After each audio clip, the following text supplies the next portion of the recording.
Hello, and thank you for joining us today. I'm Dr. Tara Schwetz, the NIH Deputy Director for Program Coordination, Planning, and Strategic Initiatives.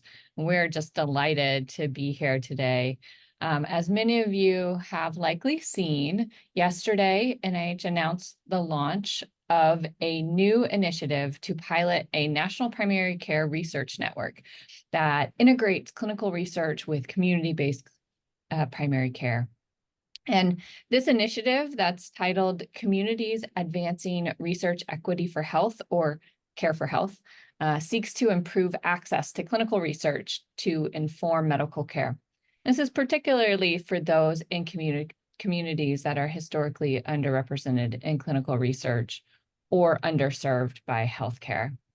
Oh, we announced this yesterday with a press release, including this quote from HHS Secretary Becerra, that clinical trials should reflect the diversity of Americans, because we know that delivers the best results.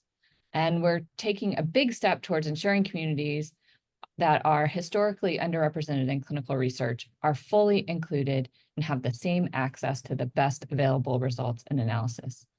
And there has never been more potential for progress than we have today.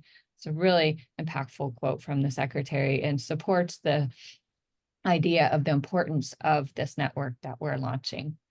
So coupled to this news release was actually a publication of an editorial from NIH Director Dr. Bertagnolli in Science that outlined her vision for the initiative. And we're going to hear a little bit more from her in just a minute. And that this whole network is really what we're here to discuss today. So we're pleased to bring you all together to share more on Care for Health and hear from you all about how we can best serve all parts of our community, recognizing the heterogeneity through this initiative of Care for Health. Now, first we'll hear from NIH Director Dr. Bertagnolli. Then we'll hear Dr. Joni Rutter, who will review the insights from a series of listening sessions that we had with care providers, patient advocates, representatives from community organizations, hospital systems, research networks, and other federal partners. And we're so grateful to all who dedicated their time to share their perspective, both then and today.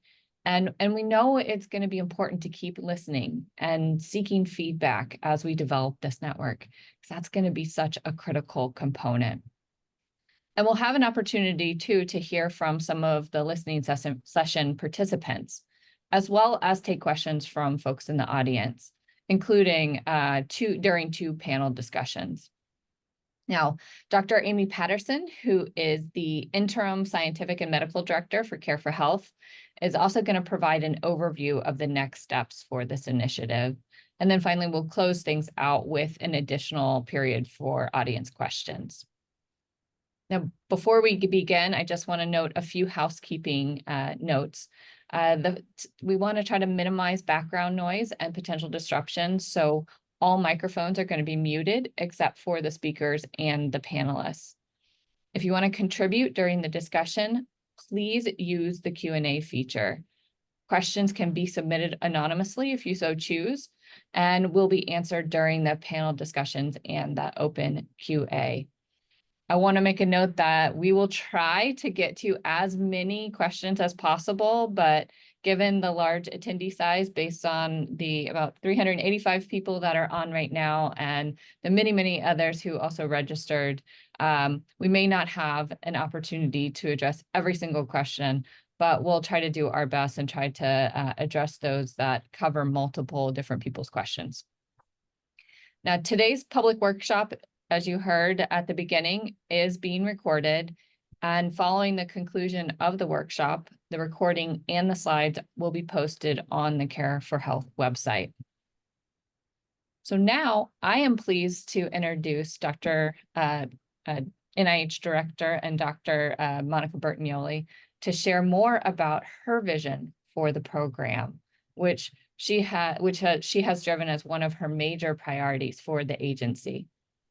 Just a little bit of background on her. Dr. Bertagnolli is the 17th director of the National Institutes of Health, the first surgeon and the second woman to hold the position, and she previously served as the director of the National Cancer Institute and was the first woman to hold that position. And before that, she was a surgical oncologist at Harvard Medical School.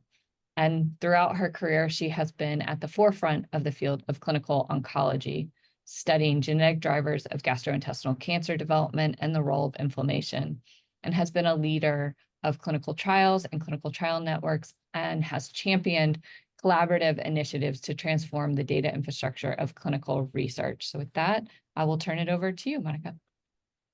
Oh, thank you so much, Tara. And sincere thanks to all of you who have joined us for this webinar today. We are so grateful for your participation and your interest in this new program. And so I'm going to take you through an introduction that goes over the rationale. Why are we doing this?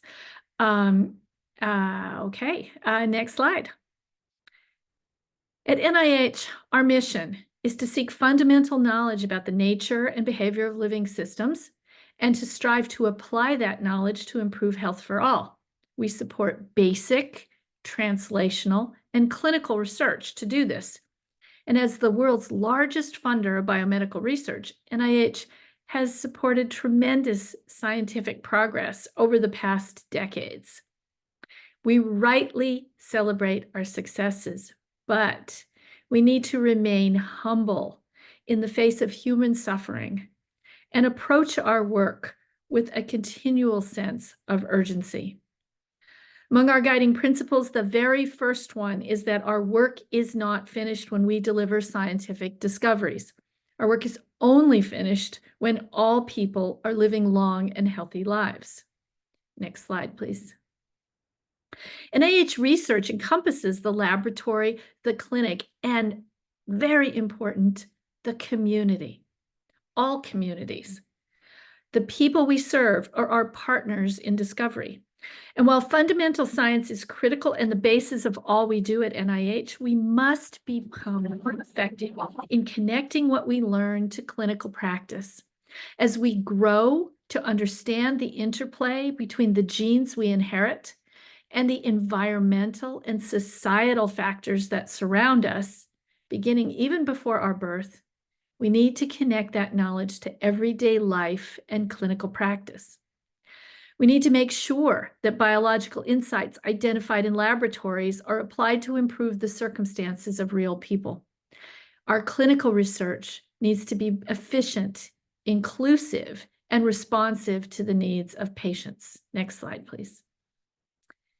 And we also have great opportunities because we know that progress is accelerated when advanced scientific methods, such as new data analytics, are applied to data that include everyone. And when new discoveries are rapidly and equitably adopted in clinical care.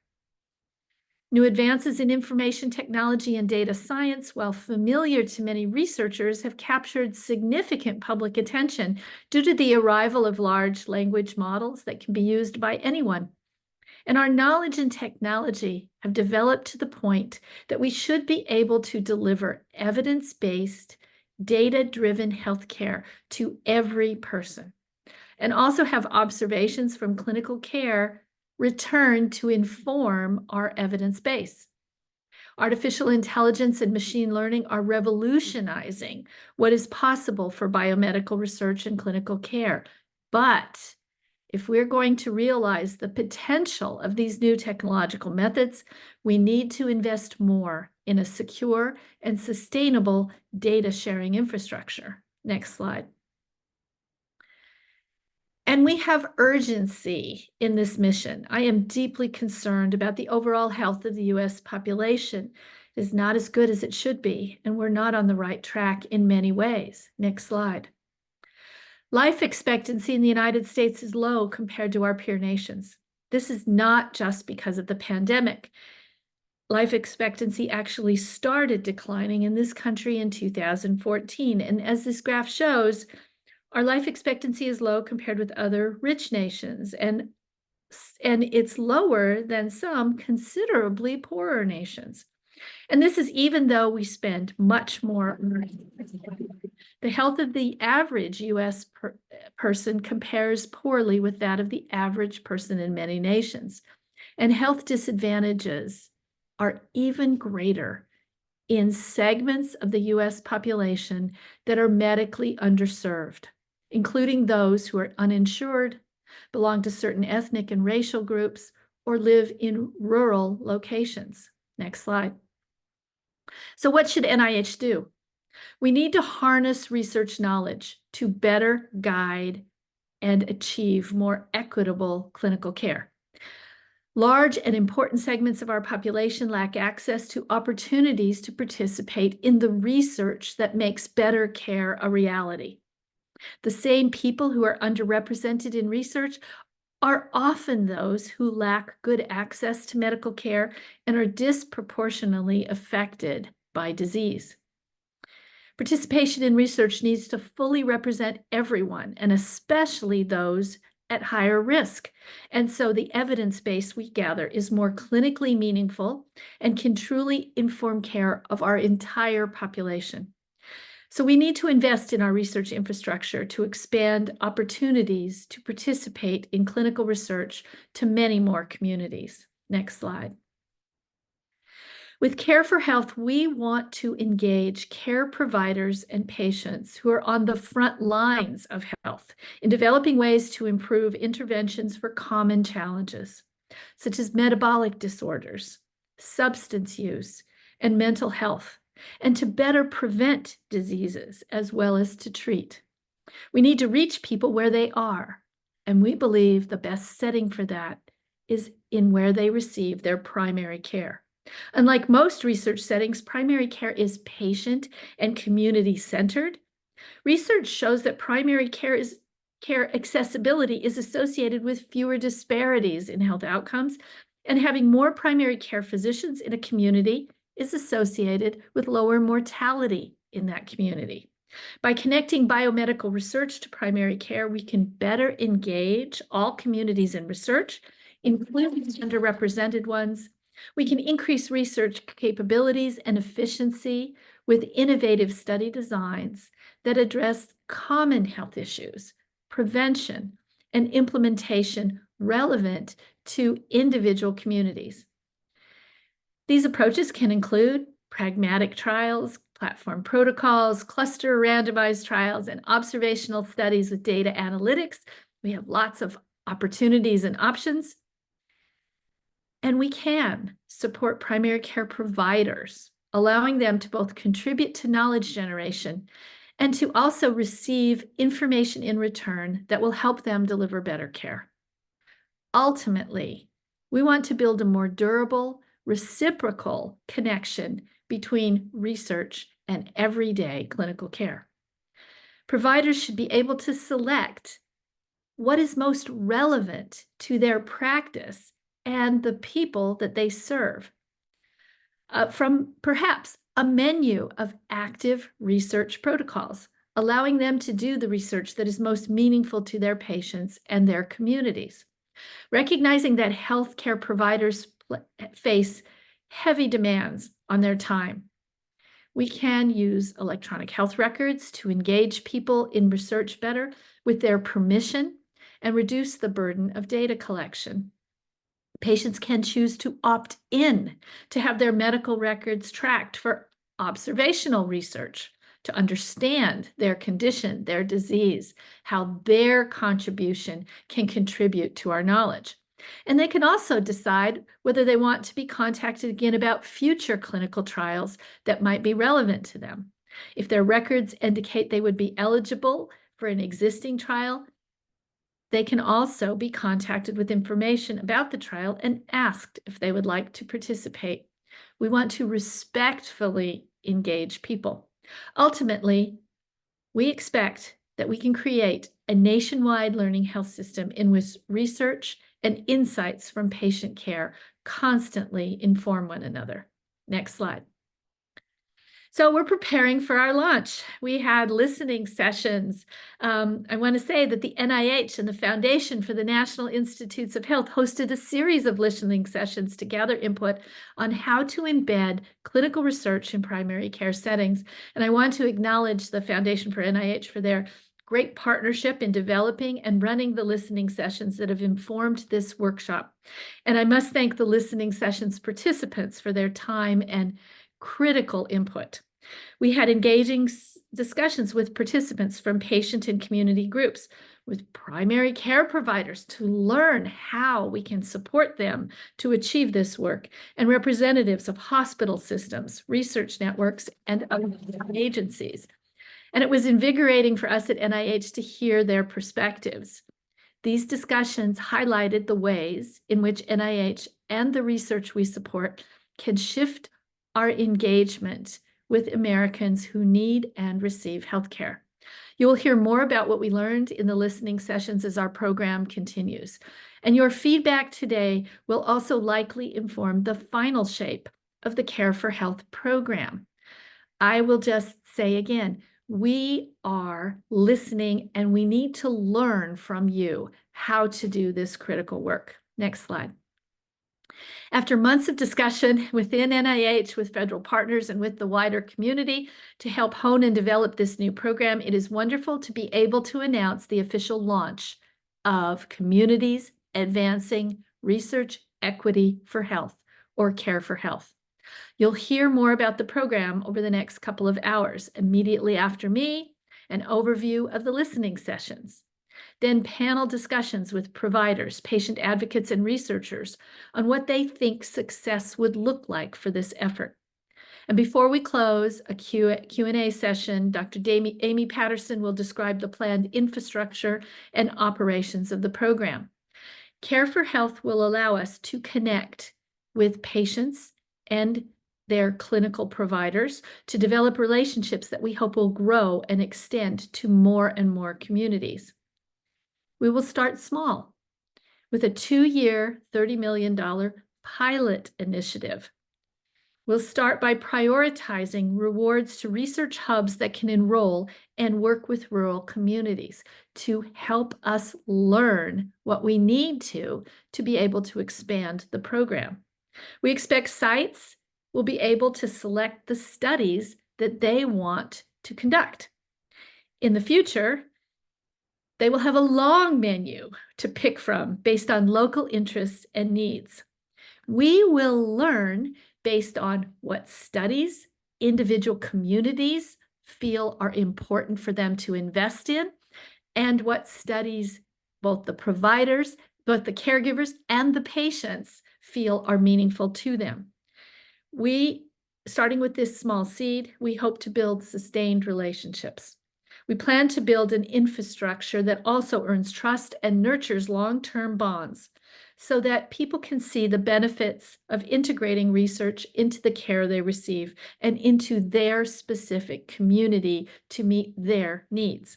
We hope that by enhancing access to research, particularly among those who've been historically underrepresented and underserved in research, we will have meaningful impact on the health outcomes that are seriously affecting them.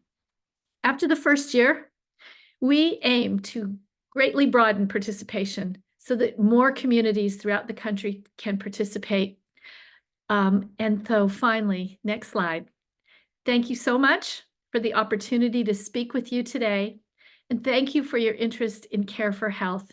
And we hope that you will be able to help us learn how to help the many people who are counting on us. Thank you.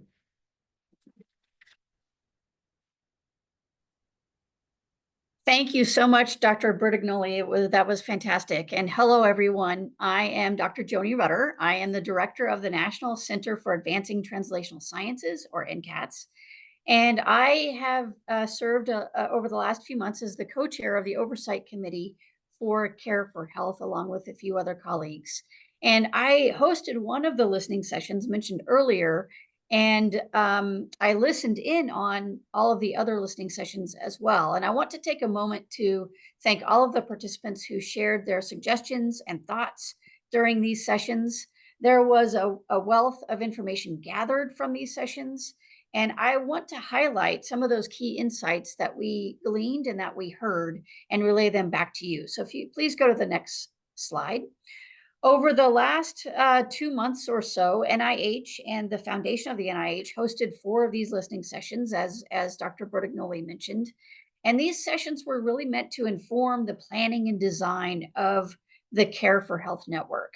And as Dr. Bertagnolli mentioned, this network will aim to improve research equity by enabling access to clinical research for populations that have been historically underrepresented in research.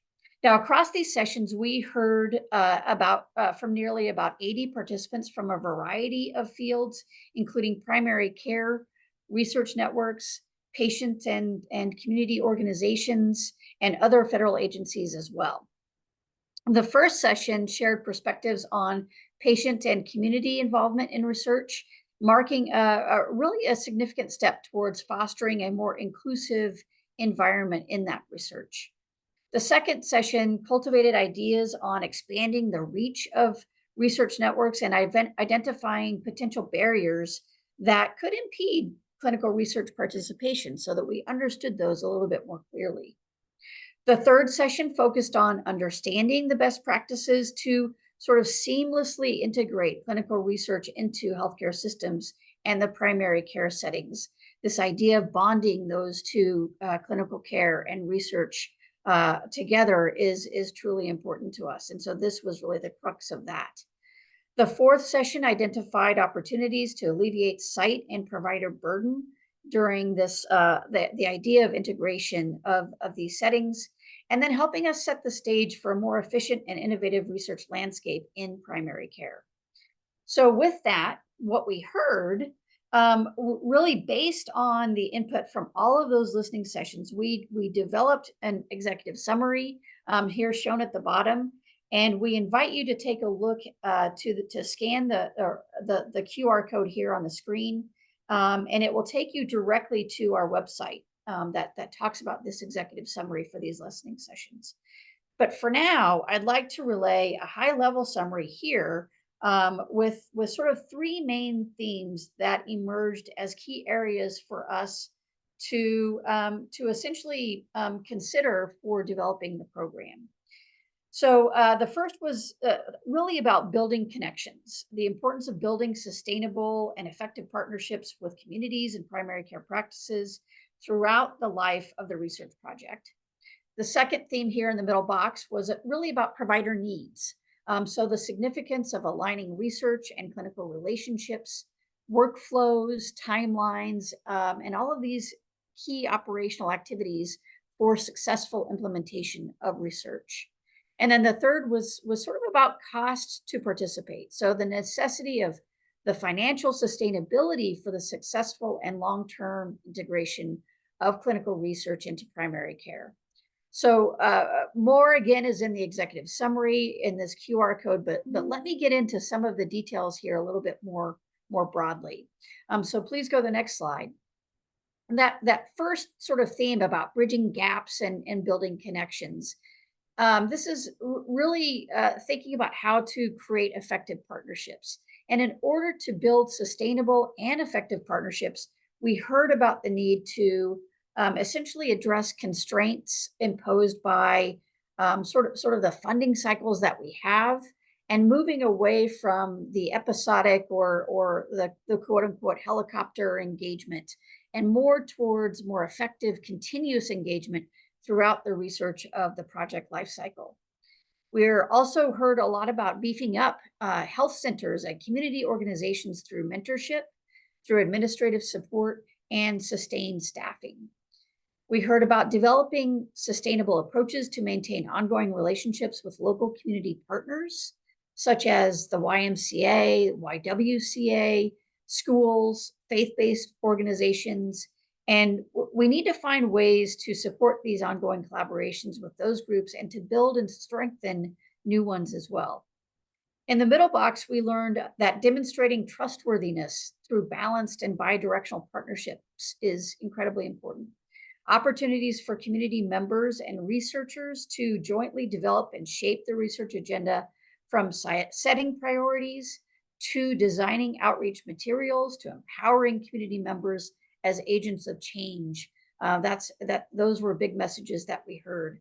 an engaged physical presence in communities with active observation and dialogue to better understand the community's actual needs is also seen as really important. We also heard about the importance of engaging and understanding communities' more diverse needs, and that's shown in the last box there on the right. There's no one size fits all here, and we need to adapt research engagement approaches to reflect the community's needs and preferences. There's also sort of a dual need to raise provider and researcher sort of cultural competency and enhance community literacy of the researchers so that they can better address needs of the communities that face historical injustices in research and medicine. If you go to the next slide, the next theme really touched on how to make research work for primary care providers and practices. This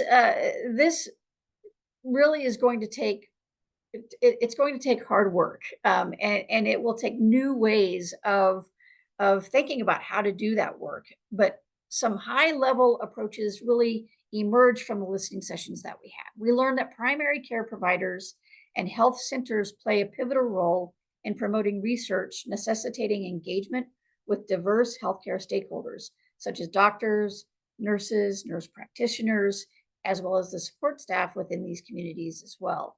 And so we must provide primary care providers with the tools to be able to easily guide patients towards those relevant clinical trials. We also heard about how communication needs are going to need to be strengthened really early and often, and how we communicate those needs to engage in flexible research designs and collaborative efforts that can help mitigate health system and research timelines, misalignments of those timelines, for example, and which results are going to need to be communicated throughout these different communities. And we all know that there are differing operational and research paces that different groups go by, and we need to accommodate all of those different approaches. We also heard about, in the middle box here, participants spoke in ways that research needs to take into account existing provider workloads. Integration of research into healthcare settings must be done with essentially careful planning, understanding where limitations may be, and coordinating to ensure it fits within the clinical team's routine operations without adding to the burden of the workloads that already exist. In addition, resources and support need to be provided, such as training and mentorship, additional staff, and technology advancements that need to be provided to the clinical team to help operationalize this involvement. In the last box, innovations that present opportunities to reduce the burden associated with this research. So primary care settings provide the opportunity for new research methods to be further developed and then incorporated when exploring questions that are most relevant to direct patient care. And I think this is a very exciting component of this work. And implementing research that is feasible in primary care settings also increases the likelihood that proven interventions will successfully be implemented in that clinical practice. The use of artificial intelligence, common data models, data tokenization, and other technological approaches are going to be potential ways to simplify the research processes and reduce the time and resources needed for data collection and management. And this will take time and careful navigation, careful planning, but it holds promise to really lighten that load. Consulting with providers in the design phase of research is needed before integrating technologies such as mobile applications, wearable devices, and secure messaging systems, as not all communications and patient populations access technology in the same way, and we need to be mindful of that. Providers have valuable insight into how well different interventions and platforms will work in their communities, and that's why it's so important to make sure that we have that constant communication to be able to address those needs. On the last slide, the last theme that we wanted to touch upon is sort of this idea of balancing financial implications of research involvement, which this theme really spoke to the dollars and cents associated with research and ensuring that participation is sustainable and equitable for all involved. So to address the financial sustainability, we must ensure that funding is adaptable to meet the needs by providing flexibility in research methodologies, adjusting to changing circumstances, and tailoring interventions for local needs. We also need to be considering the revenue impact on providers and patients and explore ways to provide compensation for time spent on research. Additionally, on the right-hand side of the box, it's important to value patient and community contributions with equitable compensation. And in order to effectively sort of co-create, patients and community members should be involved in the decision-making processes, including formal roles in decision-making bodies, and their voices should be involved early in the process before research budgets are allocated to advise on research priorities and projects. And that's why these listening sessions are so important. Navigating the complexities of existing funding structures is essential to provide adequate compensation to patients and community organizations for their time, their services, their local knowledge, and participation in research. So there's really this need to update funding applications and reviews, including having greater community representation in reviews, and to better recognize applications that involve community partners. Participants also stressed the need to provide fair market compensation to organizations and individuals for their participation in research and in helping researchers navigate those local communities. And as many research centers control budgets, they need to be mindful of the compensation structures that they offer, considering how to appropriately value individual and community organization contributions. So those were some of the key themes that were discussed over the listening sessions. There were many more, but these were the really truly major themes. And so with that, these were the highlights of the listening sessions. It was an incredibly informative series of workshops, and we will continue to utilize the information that we gleaned here as we move forward with the Care for Health Network. And I want to reiterate our thank you to all of the participants who've engaged so far, and thank you to the participants who are joining us today. For that, I will turn it over to Dr. Kashu for our first panel discussion and go from there. Thank you. Thank you, Dr. Rudder. Hello, thank you for joining us today. I'm Dr. Felicia Kashu. I am a program leader in the Office of Strategic Coordination in the Office of the Director at NIH, and I'm the program lead from the Common Fund for Care for Health as a new Common Fund program. In a few moments, I'll be joined by 4 other panelists, all of whom participated in the listening sessions that Dr. Rudder just summarized. Panelists in both panels today will discuss their vision of success for the research network that embeds clinical studies in primary care sites supported by Care for Health. Following their presentations, we will invite the audience to ask questions, so please use the Q&A feature to submit your question. Next slide. So I'd like to welcome our panelists. We'll start by asking each panelist to briefly speak to their vision of success for the Network for Research in Primary Care. First, we have Dr. Megan Stabler, the Executive Director of the Northern New England Co-op Practice and Community-Based Research Network, and Assistant Professor in the Department of Community and Family Medicine at Dartmouth Health and Geisinger School of Medicine. An epidemiologist by training, Dr. Stabler, her career has centered on serving rural communities and underserved populations through applied public health research collaborations.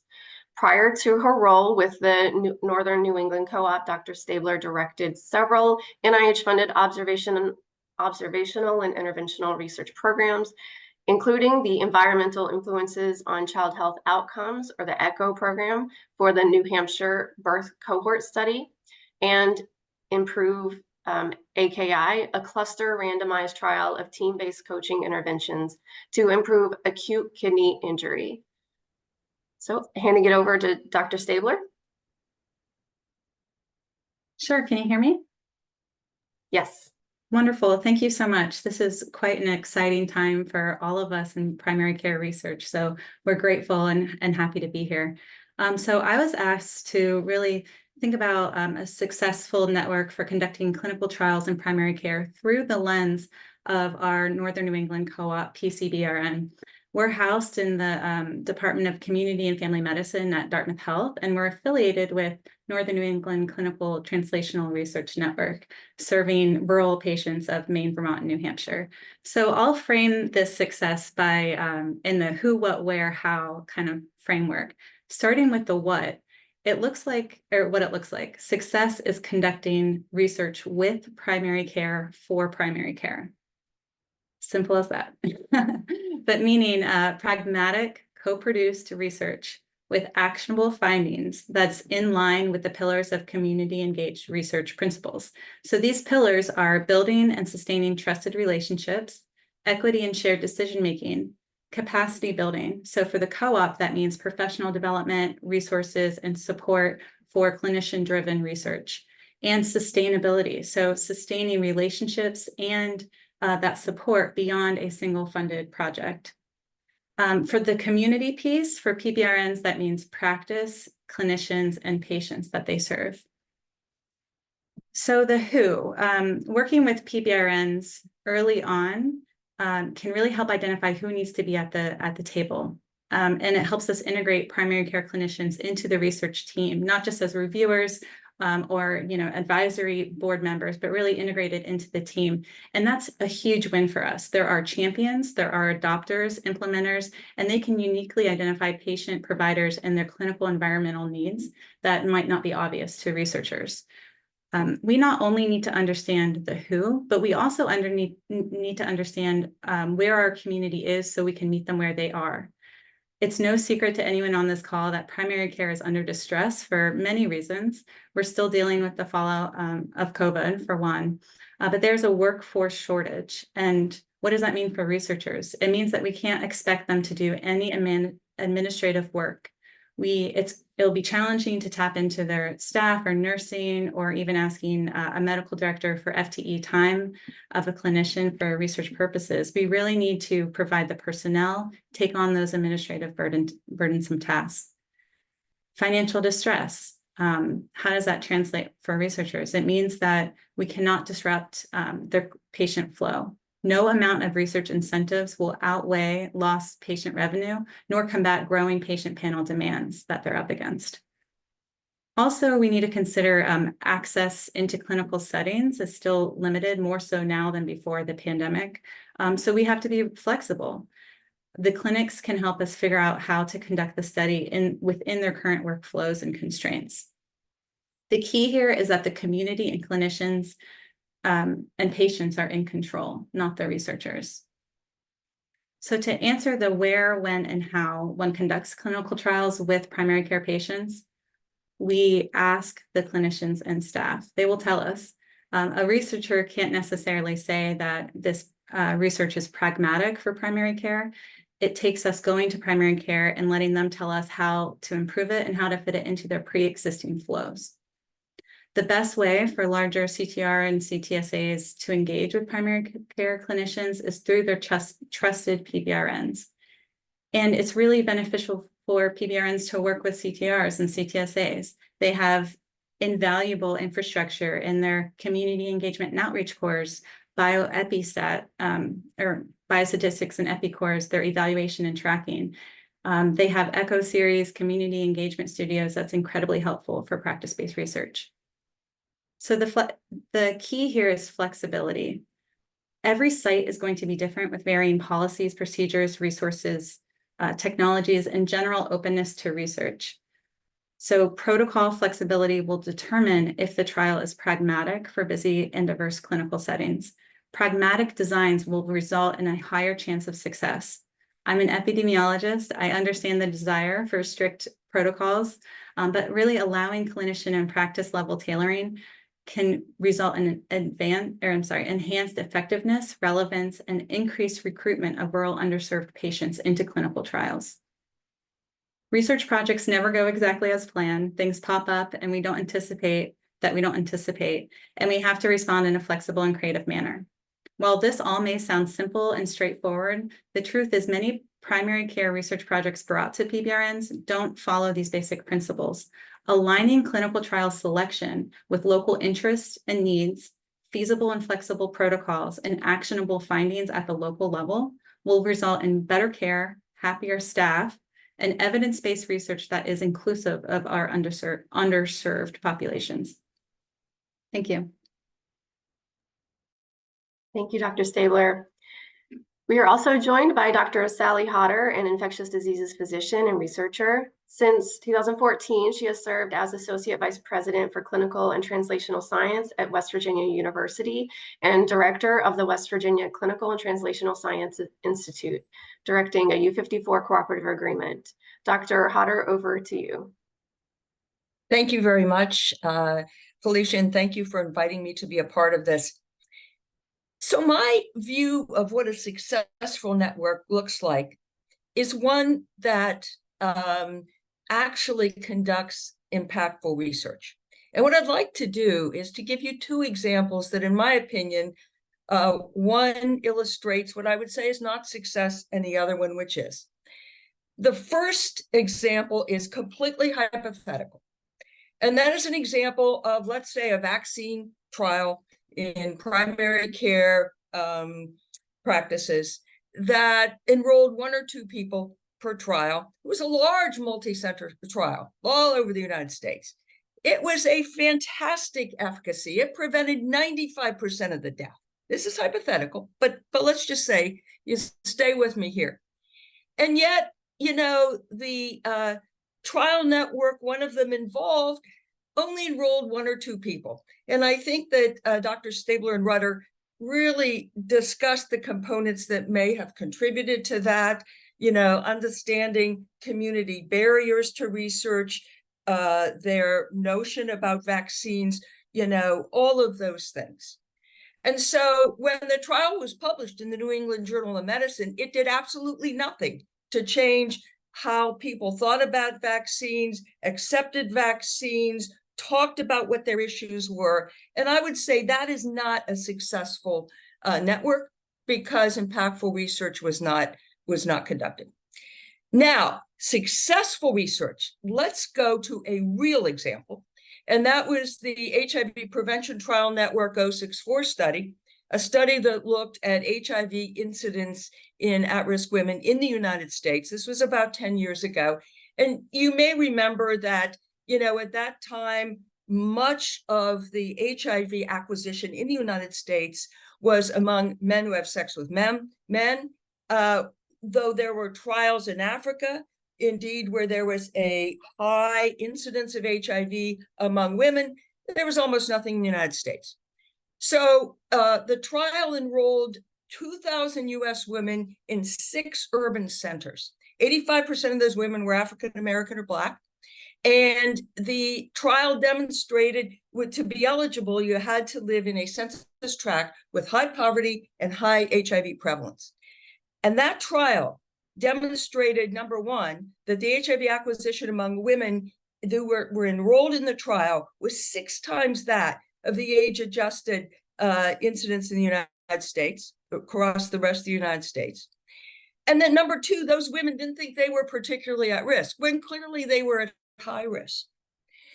The dissemination of that trial included a webinar simultaneously at all 6 sites that really presented the results, had participant input with some of their impressions, and then was followed in each community with a discussion, implications of this trial for the community. One of the themes I would say of that trial was the lack of empowerment of women.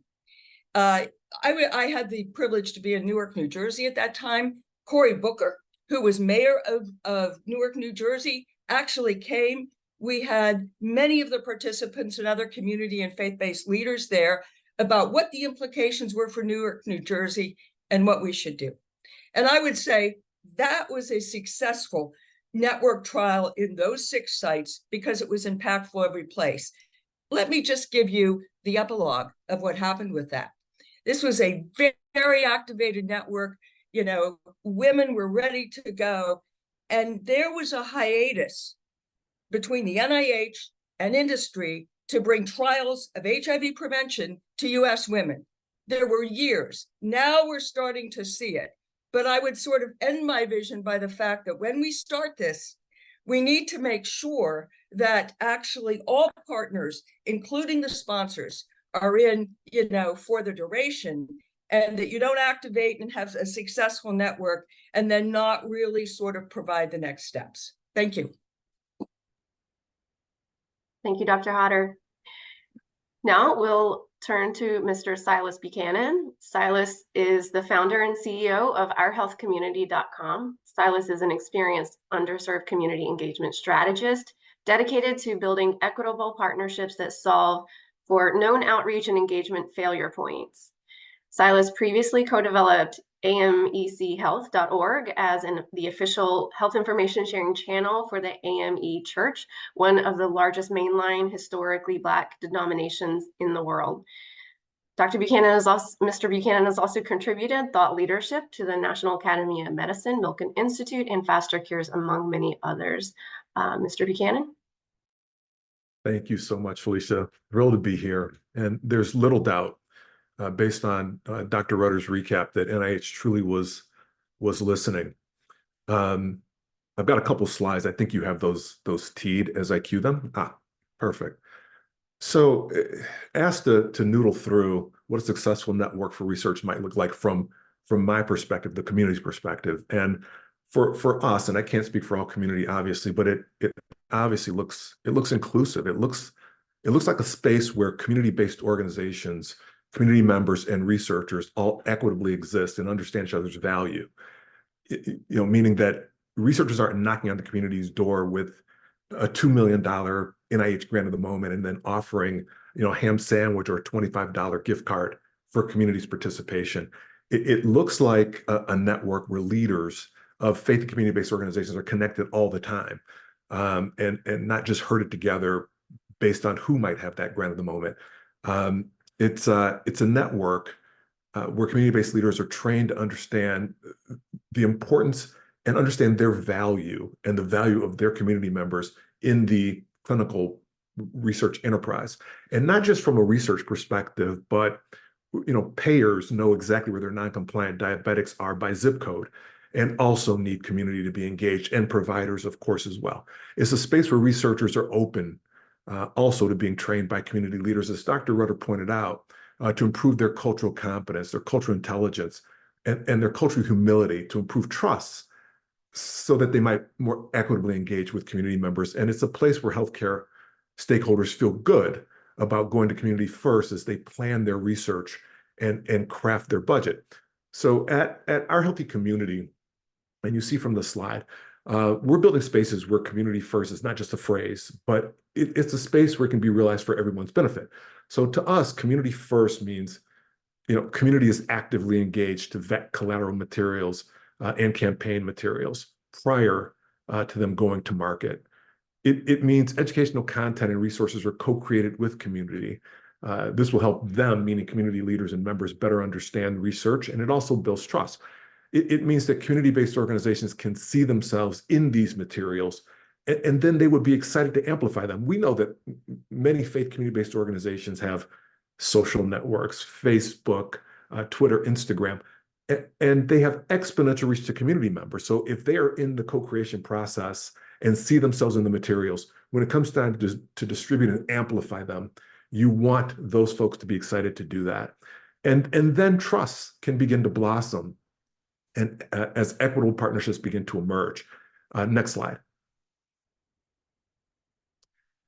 So at OHC, our OHC Engage platform is designed specifically to put and keep the leaders of community-based organizations and faith-based organizations together all the time. Again, not just based on what researcher has the need for a community advisory board just for today or maybe just tomorrow, but it's that consistency, it's the time spent. So OHC Engage allows us to create open spaces. It's a network, it's a platform, an ecosystem that allows us to create open spaces designed to put faith community-based organizations and researchers together, shortening the distance between them. But we can also create private, password-protected spaces, purpose-built just for the leaders of faith and community-based organizations so that they can connect, convene, collaborate, and co-create without researchers present. We can also build confidential spaces. So in a patients like me sort of way, We can host community members of color or underserved community members of any color that might be dealing with a rare disease or chronic illness. And we can open or connect these spaces as needed. Zoom is natively integrated through our ecosystem. Training, coursework, software is natively integrated. And also event software is natively integrated. It allows community-based organizations to go live, we'll say at a church health fair, if they want to. Next slide, please. And so here's an example. We recently established a working relationship with IQVIA to really drive our vision for equitable participation in clinical research generally. But this particular slide, we're partnering with academic researchers at Case Western Reserve University in Cleveland. We're hosting a cohort, 5 cohorts of 7 women-led community-based organizations. So this is 35 community-based organizations selected by Case Western Reserve with our assistance to partner with them to address Black maternal mortality. And in this example, you see 6 community leaders in a cohort. We're marrying them with a faculty partner and also a navigator. But importantly, at the very bottom, you see a supplier form, right? So these community leaders will be seen as suppliers. They'll be treated as suppliers to Case Western Reserve University as part of this effort. So it is our approach, we believe, is one that is inclusive and supportive of the goals of researchers, as well as keeping the interests of community leaders and members first and foremost. Again, proud to share the work, and thanks for inviting me. Thank you. Lastly, we have Dr. Fornessa Randall, the director of the Center for Advancing Equity in Rural and Underserved Communities at the Penn State College of Medicine, and is also the current executive director for the Asian Health Coalition. She has over 25 years of experience in health systems innovation and minority and community health planning on behalf of rural, immigrant, and underserved communities. She serves as principal investigator for several federally funded programs, including the NIH All of Us Research Program Awards and from other awards from NHLBI and the ANHPI cohort study. Dr. Randall. So excited to be here today. Thank you so much for inviting me. I think what I'm hearing from everyone in the exciting part and the challenging part about going last on a panel is that I just want to reiterate everything else everyone else has already said. So I appreciate this this great panel and all of the things that were shared. I'd like to share a couple of examples since we were thinking about what integration and clinical research looks like in primary care settings. I'd like to share some examples from different academic centers that I've been to across the country. I think that a lot of people have hit on the fact that we need new ways, we need innovative ways, we need to tailor things according to what's happening. So in New Mexico, one of the challenges that we faced when I was there is that you know, and that the country really faces that individuals are going through the emergency room for several of their primary care really issues. And so what we realized is that the partnership with the primary health center, with the primary care health center and FQHCs across the city in Albuquerque was a way for us to be able to partner with them, utilize the advantages of the hospital, and then connect the specialists and researchers with that primary care site, utilizing some of the technology that we developed there. And we were able to really see the ability to connect people who actually had you know, multiple, you know, issues. They weren't just, you know, they weren't just primary care, they were all the social determinants of health, right? So, you know, we realized that, you know, you have to, and we're getting that to the next point there of treating the whole person and looking at those, working with primary care centers, working, as Mr. Silas has talked about, with the community and working with a researcher. We created a package that was able to really care for the patient and drive them to the things that they need to get at the right time. And so delivering right care at right time, I feel like that's really important in any sort of clinical research setting. The second thing I want to share about is some of the issues that we were tasked with in Illinois, and working with the University of Chicago there, Northwestern, our Northwestern partner as well. We were able to see that people, this was really centered around, colonoscopies and getting people in for just screening.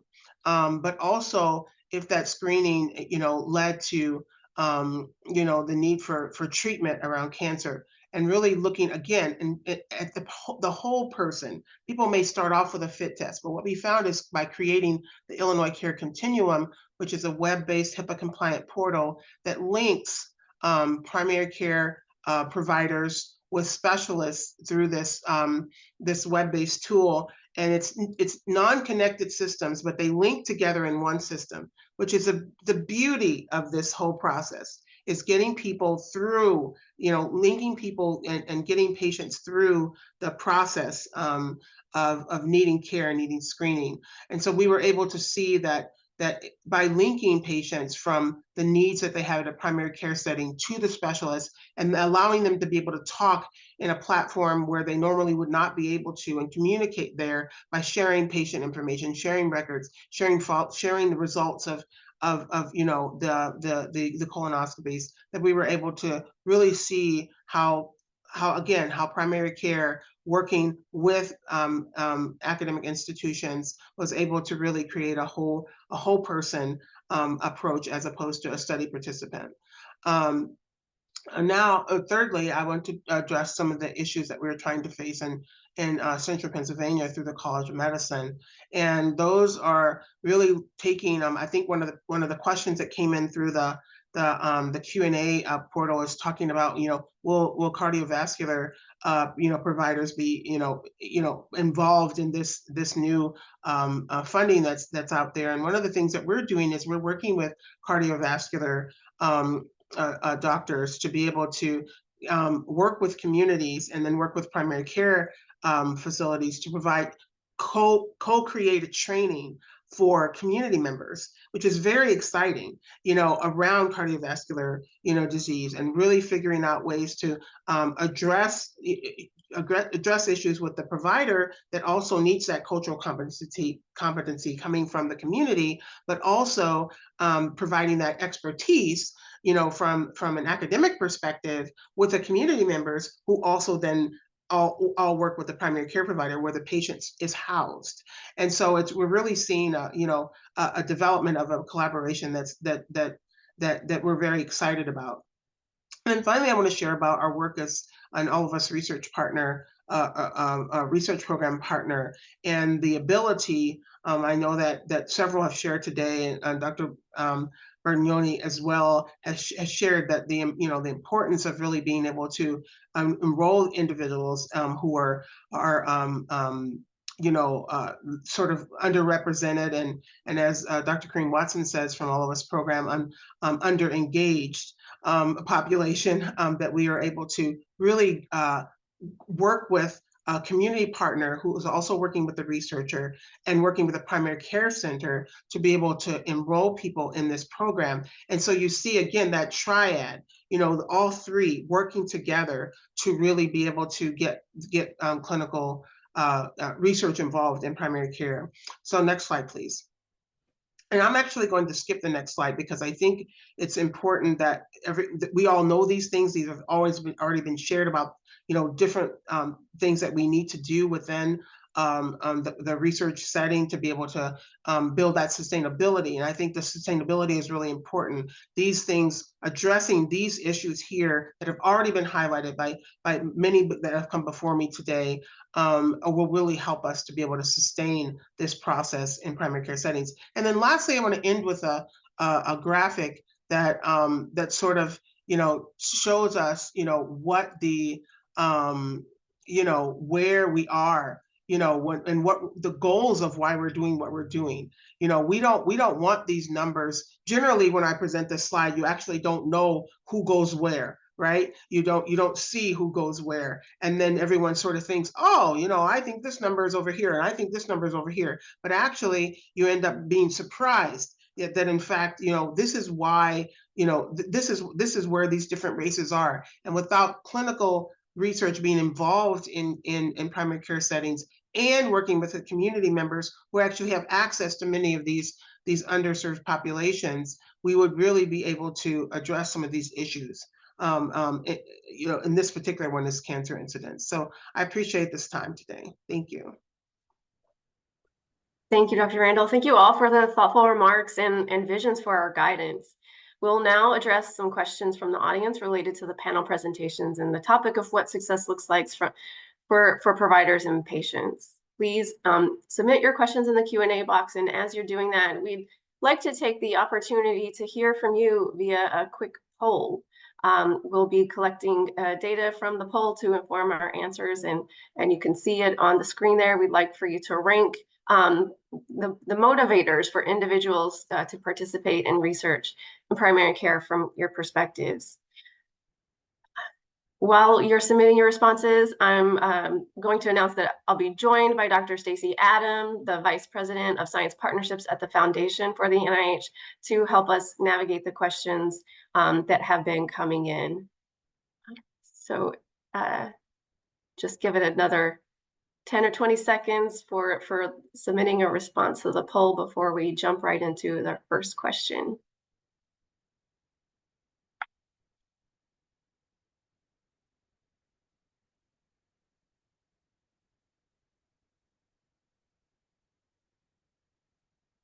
All right.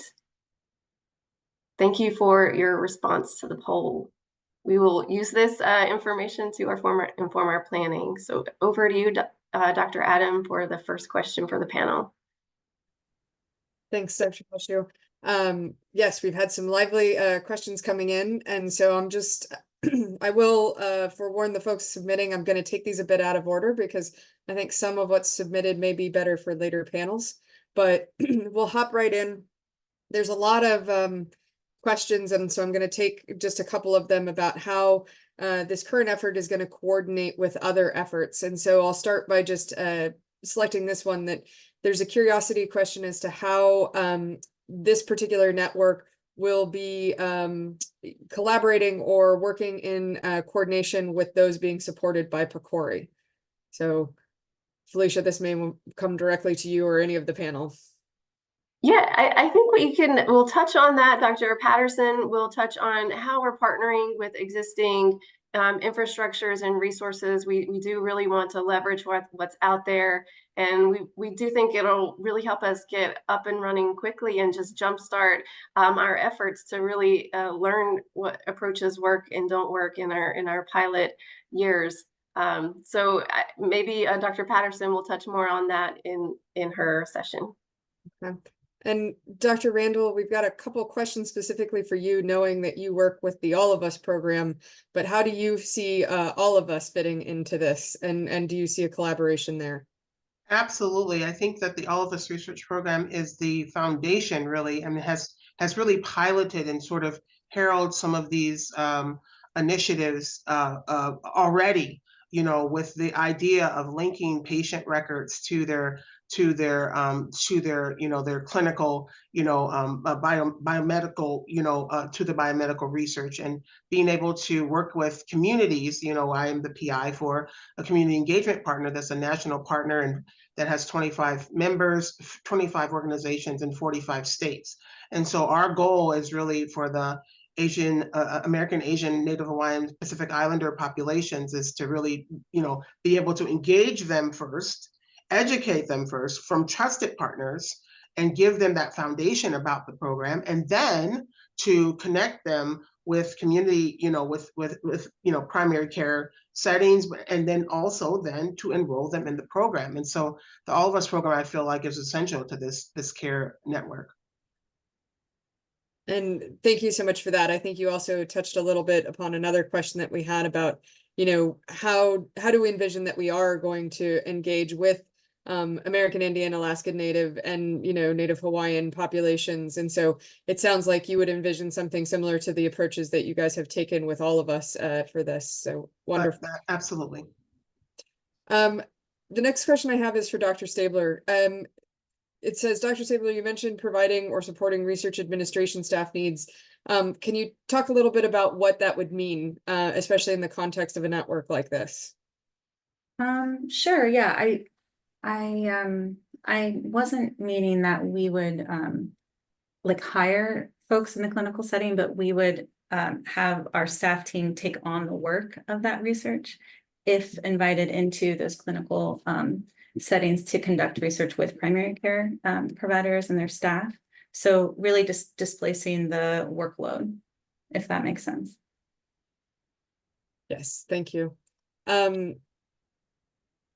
Buchanan, there's a question here. Obviously, people were very inspired by what it is that you've been able to stand up, and they were just curious if you could talk a little bit about how you got that started and built it up. Yeah, well, my wife is not in earshot, so I won't talk about our kids' college fund so much, right? But yeah, no, it's hard work and it's passion. When you recognize that historically communities are not pulled together, they're not listened to, the conversations have always been one way. So the inspiration for doing this has been over time, simply listening to community.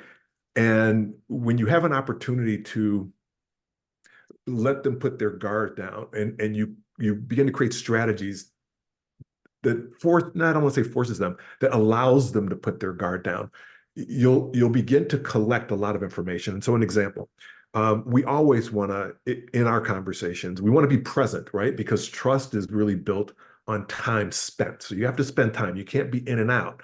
So we spend a lot of time. When we're together, we always acknowledge histories of marginalization and mistrust. We always have transparent discussions about power and where it lies. We talk about social determinants of health, but we also talk about the political determinants of health, right? You can't get the bus to get to the site, but maybe there was a politician that voted to stop the bus from running into your neighborhood. So we want to have those conversations. We always want to discuss how to build on community strengths and local knowledge and encourage each other and identify opportunities for co-learning to improve, community capacity building. And so it's one brick at a time, but this is where it starts. And very lastly, the things that we do are not owned by healthcare payer, provider, government, academic, life science, or pharmaceutical stakeholders. We see ourselves almost as Switzerland that kind of sits in the middle as a flywheel between those healthcare stakeholders and those community leaders that are at the grass tops, that are connected to those community members that are at the grassroots. Stacy, thank you, Mr. Buchanan. Oh, while you're looking for the next question, I wanted to prompt for a second poll question for the audience that should be popping up on the screen. We'd like to hear from you. Recognizing patient and community engagement is critical at all points. Rank where you think in the clinical research life cycle, this network should prioritize more intentional and focused engagement. So pause here for a few moments.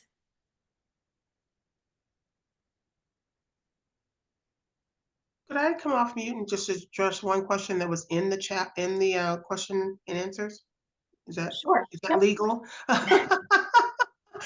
There was one question earlier in the day about just the need for support for these primary care settings and how to really help with the administrative tasks, figuring out how to navigate and work a clinical trial in their setting and different things. And one of the things I will advocate for is something that we're doing in Illinois, which is implementation science intervention within primary care settings. And so really working with those providers and working with those organizations and health systems to help them figure out better ways and more efficient ways to run their practice so that research can be allowed in. And really, I think that has been one of the things that has been a great success for some of the work that we've been doing in Illinois. So I would advocate for that as part of the support for these primary care settings. Thank you, Dr. Randall. Stacy, maybe just one more question. Sure. So I think I'm trying to, there's a lot of question about infrastructure and stuff like that. And I think that we are going to get to that as we get further into this. But I guess maybe to reach in flexibility, maybe we can take one of the questions around that, because that seems to be a topic that people are interested in. And so, everybody seems to want to understand how broad are we going to go, who's going to be included, cardiologists, family care physicians, all of this sort of thing. And so if the panel could speak a bit to how, even if we start here, how do we get to, the broad inclusion? And then the other thing is to talk about how we start to get to populations that may not even have primary care physicians. We've had a couple of questions around that, around migrant care, around young millennials, actually, that apparently no longer have primary care physicians. So, so the reach and maybe alternative reach for people who primary care physicians aren't their primary care.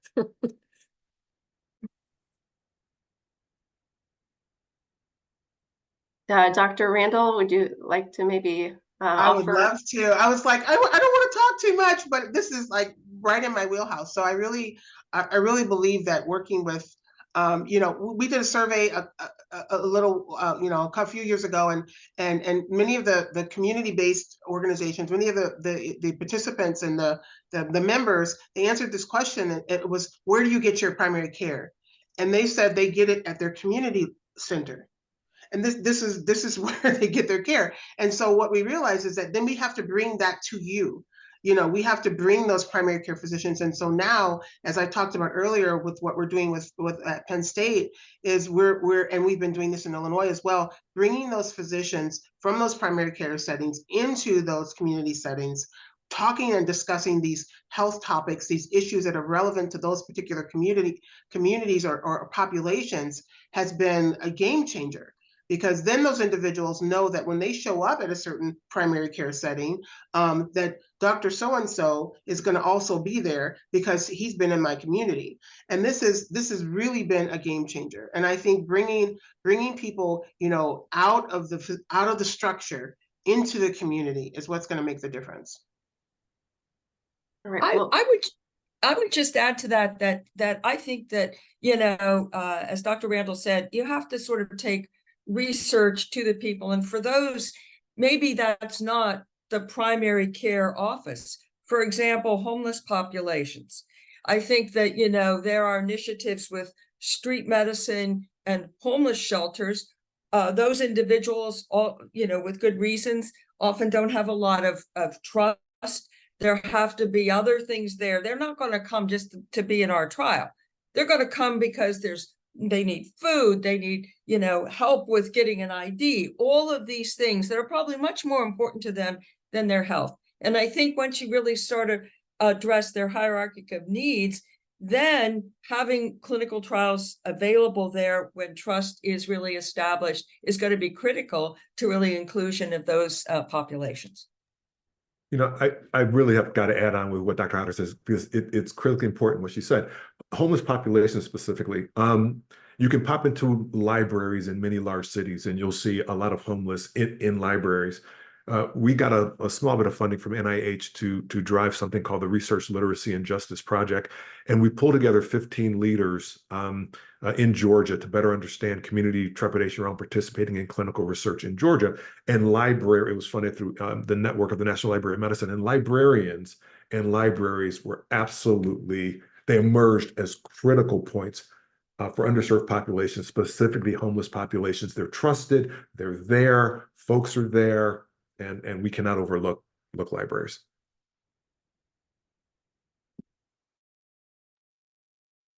Great. Thank you again to our panelists. We appreciate you joining us and for all the questions and discussion. Now going to hand it back over to Dr. Schwetz to introduce our next panel. All right, great. Thank you, Felicia. We're going to continue in the same vein as we've had with this previous panel, but hear from the perspectives of clinical research networks and other federal agencies.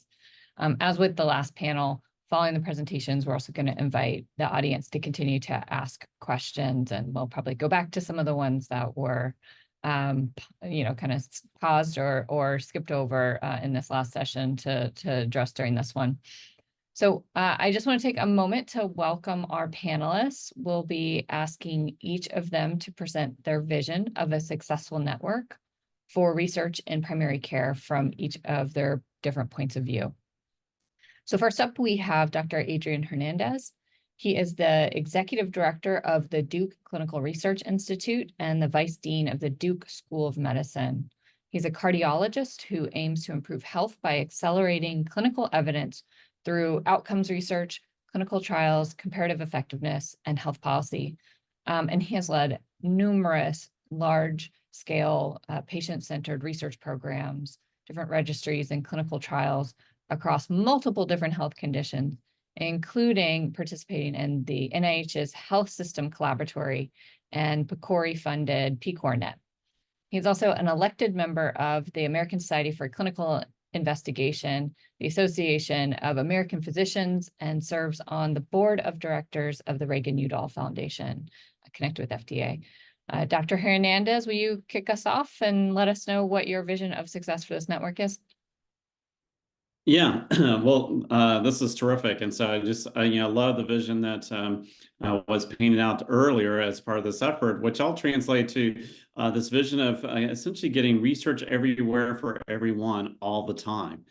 And I know one of the key things that we're aiming to address, and hopefully, those out there will be addressing directly, is really how to cover clinical trial deserts. They're both rural deserts as well as urban deserts, and it's very similar to what we see in healthcare.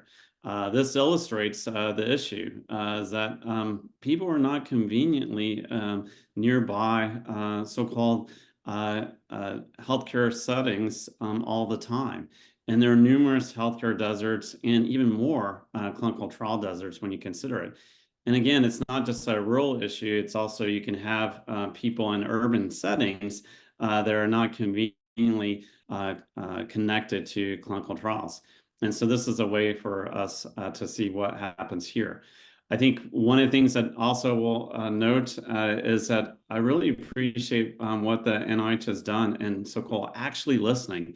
When I first heard about this idea, I was wondering, will they actually listen in terms of the barriers that have been historically been in place for primary care-based research, noting that trust is a big issue.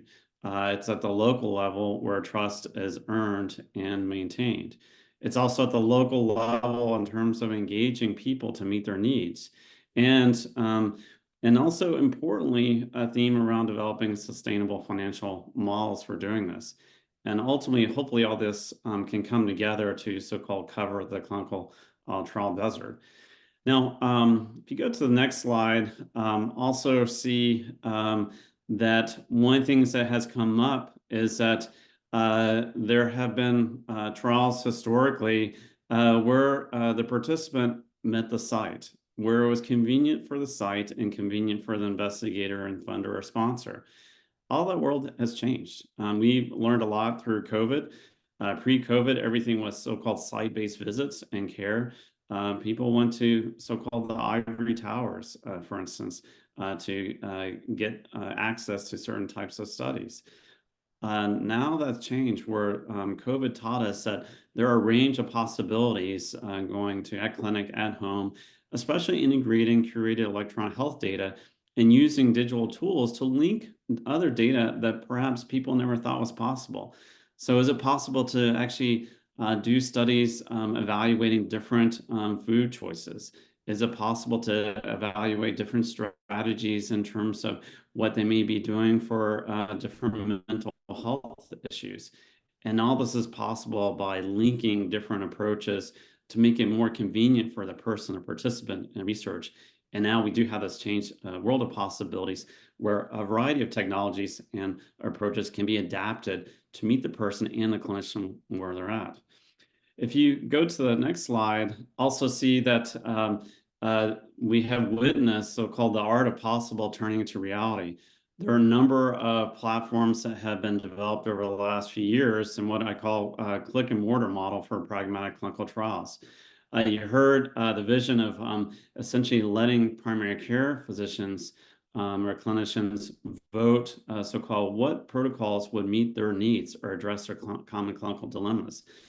Likewise, we can see that patients or potential participants can raise their hands or literally vote, so to speak, in terms of what preferences they may have in terms of addressing their health concerns or health conditions.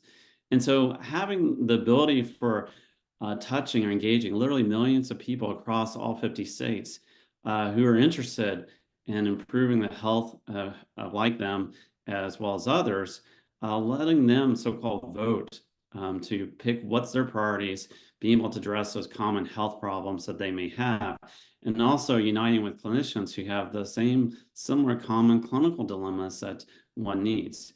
So this is just a schema of a platform that has been done successfully where every state was covered via health system clinics or at home approaches.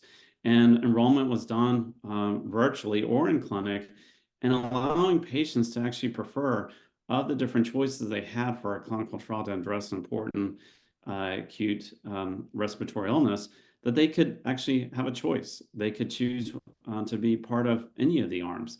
They could choose one or another. And everything was done seamlessly in terms of collecting data, and then also having tailored personalized follow-up depending on where they're at, and also what would actually fit with their routine life, in collecting important outcome data from healthcare use, symptoms, patient-reported outcomes, and health and functional status. More importantly, if you have such a platform here, then you can return the results to everyone everywhere, because you've actually started at the beginning of noting all the people who would be interested in this health problem, even those who may ultimately elect not to participate, but feeding the results directly back to the clinicians who enable this, as well as the potential patient populations that would be interested in this. And so hopefully all this could come together, and what I would imagine or dream of is, can we get to a national randomization day as well as a national implementation day, so we're more seamless and building off the existing foundations that have been laid out before to enable this grand vision that's been outlined of so-called what I interpret, as I said, research everywhere for everyone all at once. So thanks, and look forward to the discussion. Great. Thanks so much. I love that phrase, getting research everywhere to everyone all the time and returning those results to them. That's such a key point. Okay, so we're going to shift now to our next speaker. So we're also joined by Dr. Melinda Davis. She is a professor in the Department of Family Medicine and OHSU PSU School of Public Health, and also the director of the Oregon Rural Practice-Based Research Network and the OCTRI Community and Collaborations Core at Oregon Health and Science University. Dr. Davis is a participatory implementation scientist who collaborates with patients, community, and health system partners to adapt and implement interventions to improve health equity in rural and low resource settings. Dr. Davis conducts her work in ORPRN, often in partnership with the Community Health Advocacy and Research Alliance, or CHARA, and Oregon's Coordinated Health Organizations, or CCOs, and other state and national partners. So with that very acronym-full introduction, let me welcome Dr. Davis. Thank you so much. It's a pleasure to be here. And the maybe two acronyms to keep in mind are just PBRN for Practice-Based Research Networks and CTSA for Clinical and Translational Science Awards. And for my setting the stage for my vision, I'm going to start with two scenarios crafted from 2 decades of work conducting partnered research in rural settings. And that includes with clinics, communities, and health systems as introduced. I'll just start. I think there's a really exciting parallel for how we build trust with our communities, as well as how NIH is building trust with us as researchers and professionals now. And so some of what I'm going to emphasize in terms of our approach to community partnered research, I think is something I hope continues to play out in this initiative. So let me start with the first scenario. In this scenario, a seasoned researcher seeks to enhance diversity in their pragmatic clinical trial. They start cold calling FQHCs, or federally qualified health centers, across the state. After 6 months, they enroll one FQHC. After 12 months, over 200 patients have been eligible for the study, but only 5 were recruited. Moreover, the researcher is not able to access data from the clinic's EHR on these patients. The clinic medical director is frustrated and advocates to avoid studies with the researcher's institution. Okay, so let me give you scenario 2, which I think is supported by the vision of this initiative. In this scenario, the same researcher has a new project, but they now realize working with community clinics is outside their expertise. They present at the CTSA's design studio and are referred to a PBRN. Through a series of consultations, the PBRN team helps align the research question with priorities that have already been identified by the network's advisory board of clinician members. The researcher adds the PBRN director as a study team member, and they iteratively refine the study design to complement clinic workflows. The final application has letters of support from 4 rural health systems and funds both regional PBRN staff and clinic impact fees. Following funding award, the PBRN team re-engages the interested health systems, or more appropriately, reapproaches. They've been engaged the whole time. Within 1 month, the same FQHC agrees to participate. Within 3 months, PBRN staff have updated the clinic's EHR to support data tracking and queries and start to initiate enrollment activities using both visit-based and community outreach strategies. Notably, PBRN staff are from and of the community. They have worked with the FQHC and community partners on prior projects and have facilitated resource connections to address other partner needs, including clinician recruitment or educational training. Within 9 months, the participant recruitment target has been met and diversity criteria exceeded. This has all been achieved despite transitions in the medical director and multiple clinic staff. The project is celebrated by FQHC leadership, who have integrated the intervention as part of routine care and are eager to partner on the next study. So I share these stories and scenarios to highlight how academic community collaborations can either strengthen or erode partnerships. Hopefully you were able to see a few key patterns that support successful bidirectional relationships. And I'm going to highlight just 5 that I think are really important. So the first is to leverage existing infrastructure and relationships when possible. This is especially important in rural communities where we need to be encouraged not to build parallel silos. Second, engage with clinic and community partners before there's any ask. Show up and understand the players, not just what their jobs are, but who they are and what they care about. Third, it's important to resource infrastructure in and from both the clinic and community that is sustained beyond individual studies. And you've heard this as a principle in this initiative. Luckily, we already see this often in PBRN programs through the use of their regional practice facilitator model, or in CTSAs through community research liaison roles, both of which can serve as a boundary spanner between kind of the academic environment and the communities and clinics they serve. The other, I think, important caveat of this is that for some clinics, building infrastructure isn't necessarily sexy or flashy or innovative. It can really mean helping develop their EHR systems to be able to produce data queries and securing adequate staffing to deliver basic clinical care. It's important to recognize that we need to use an equity approach with our clinic engagement strategies, not just an equality model. Fourth, develop processes to listen and facilitate connection to address partner needs, even when they're not aligned with your specific research agenda. And finally, recognize that sometimes a positive outcome is not necessarily clinic engagement in a study or a trial, but it's really about having the opportunity to discuss, learn about concerns and needs, and come a step closer together to align on the next opportunity. So I think these types of efforts, like the one initiated today by NIH, is critical for building and maintaining trust, developing shared research agendas, and having the appropriate foundation in place to turn around to funding requests with short submission windows like the one many of you may be responding to in relation to this initiative. I want to end with one final anecdote. About 10 years ago, I had a career development award that was focused on building a pragmatic coaching model to engage rural communities in research. When I presented this project to a room full of senior faculty, one asked, "Do you want to do good or do you want to do research?" which generated a robust chuckle across the room. I didn't have a great response at that time, but now I like to share this story because I like to emphasize what I wish I would have replied, which is, I want to do good by doing good research. I hope you do too. I'm grateful for initiatives like this, which have helped make this vision for creating trusting, bidirectional research partnerships with rural primary care clinics and communities possible. Thanks for the opportunity to share. Thanks so much. I'll now turn it over to Dr. Jeanette Dupuy. She is the director of the Quality Division in the Bureau of Primary Healthcare at the Health Resources and Services Administration, which we refer to as HRSA. Her division leads key programmatic quality improvement efforts for the National Health Center program, and she's a psychologist by training. So Dr. Dupuy, I'll turn it to you.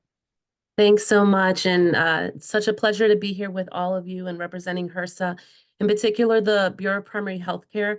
I just want to start with like a 30-second overview of the Health Center program. Hopefully most of you are familiar with what the Health Center program is, but we provide primary care to roughly 23 million patients across the nation, represented by over 1,300 sites, and this is comprehensive primary care, including oral health, behavioral health, and as mentioned throughout this entire, so far the hour and a half that we've been together, the importance of including vulnerable populations in the research that is being done, and that is specifically what the Health Center program is. We focus on the nation's most underserved and vulnerable populations, amongst those special populations as well. I heard some mention of the homeless, migrant, public housing is something, another area that we focus on as well. So we truly understand what it is to serve the nation's most vulnerable and providing that comprehensive, holistic care that every patient deserves. So with that being said, why is this important to us here at HRSA? Primary care serves as the entry point to healthcare, and in most instances, it's important to understand what is happening in primary care settings because of that. It's important as we are talking about research to make sure that the research that is being conducted is representative of those that it is trying to be applied to. Many times, and I'm speaking for the Health Center program, we don't see a lot of research taking place. In particular, health center patients are not part of clinical trials, and this can lead to research findings that are based on a non-representative sample. And so we really can't apply sometimes many of the findings that we are seeing out there to our patients. So what would a successful research network look like for us? I think one of the main things is minimal disruption to clinical care. I've been keeping an eye on the chat, a lot of great questions and comments coming in, and that's something that I've seen in the chat. Comments such as, this is great, this is important, but we simply don't have time to do this. So I think as the research is being developed, keeping that lens in that primary care providers are strapped. We understand the massive burden on the workforce right now across the nation. We see it a lot in the Health Center program. And so adding one more thing to the plate, many times a provider trying to fit this into their day is just not realistic for them. So I think that keeping that in perspective as research is being considered is very important. Another thing that is important, I mean, I've heard this discussed a lot already in the previous panel and also comments throughout, is the importance of utilizing data correctly. What are we going to collect? I know something here in HRSA that we always say is, what are we collecting? And then what are we doing with what we collect? We can't just add burdens to another burden to our providers, to clinicians, to staff. There has to be a why, a thoughtful why behind that. And what data do we already have that we can utilize? In particular here for us, is it the UDS data? Are there cohorts of data in CDC or NIH that we can utilize? And then how can we build upon that? And then drilling down to the ground level, how are we using the EMRs and charts to make sure that the data that we're utilizing is we're not adding additional burden, and how do these cross and compare to one another as we are trying to see the results that we are trying to get, and making sure that what is being collected represents the patients that are being served. Another thing, and this is something that I mentioned over and over and over, social determinants of health. We can't have conversations about research.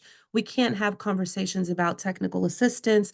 We can't have conversations about primary care if social determinants of health are not at the table. In particular, for the health center program, truly understanding the uniqueness of the patients that we serve. Many of our patients have multiple chronic diseases. How is that being considered? How is that being played into whatever research is being considered? I think one of the previous panelists, either Dr. Davis, mentioned something about community partnerships, and that is so huge, so important. Having the right stakeholders who should be at the table. Also within the chat, there's been a lot of great comments on this as well. What are the right providers? Who are the experts? Who are the right experts that should be included? Is it physicians? So all of that I think is super helpful. I know I'm taking a lot of notes, in particular what I'm seeing in the chat, to bring it back to HRSA to make sure that as we're hearing from all of you all, what are the things that you think make success in research? Those are being considered as well. I think another thing that is important is understanding not only focusing in on what's the immediate ask. Let's say we want to do research on X topic, but being able to lift our head and see what is the context of what's going on. We could go back to the pandemic and see how anything that was being done in that particular time frame of society, the data will look very different. Data will never be the same because of COVID and previous years. I know it greatly impacted a lot of the data that we collect here at HRSA, but having that context in mind, how did whatever's going on in society, whatever's happening, whether it was the pandemic or anything that may be going on multiple levels, how does that impact the research that's being done and also the results of the data? This has been mentioned over and over, but I do want to reiterate, trust is so important on multiple levels. There is such a hesitancy right now, both from the patients and then beyond health centers as well. We don't want to engage in this. What is this for? What are you trying to do? We don't have time. They are very protective of their patients, and we love that. And so transparency and trust, I think, is very important. Being able to, this was another comment from you all are the experts, those that are typing into the chat. This was another comment. Is there a genuine transparency? Those that are going to participate in the research, do they know? Like, what is this research going to do? Are we closing the loop after the fact? With the patients, with the clinicians, with the community centers, with anyone who's being involved, that true transparency and trust, I think is very important. So in summary, I think to keep in our thoughts, it's important to have the right data sources. Ask ourselves, do we really need to collect these 10 things, or could we collect these 3 things? Is that going to be a burden to those that we are asking to be involved in? Making sure that the sample is representative, and to be able to have that access to that sample, making sure that there is trust and transparency, and to be able to access that population that we are trying to focus on. Understanding the context and the nature of what's going on in society on multiple levels as we're trying to research, because that's going to obviously impact the results.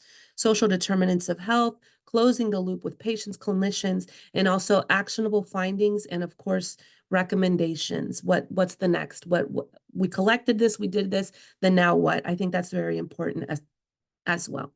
So I'll stop there. Thank you. Great, thanks so much, Dr. Dupuy. I mean, yeah, that it's you echoed many points that we've heard numerous times throughout the course of establishing this and holding various different listening sessions, particularly about provider burden and how we can balance that out and try to provide the right incentives and address the questions that are most important to them and their communities. Okay, rounding out this great panel, we have our final presentation from Dr. Amy Eden, who is the acting director of the National Center for Excellence in Primary Care Research at the Agency for Healthcare Research and Quality, or AHRQ, or AHRQ. Dr. Eden is a medical anthropologist and quality researcher with a background in public health and international development.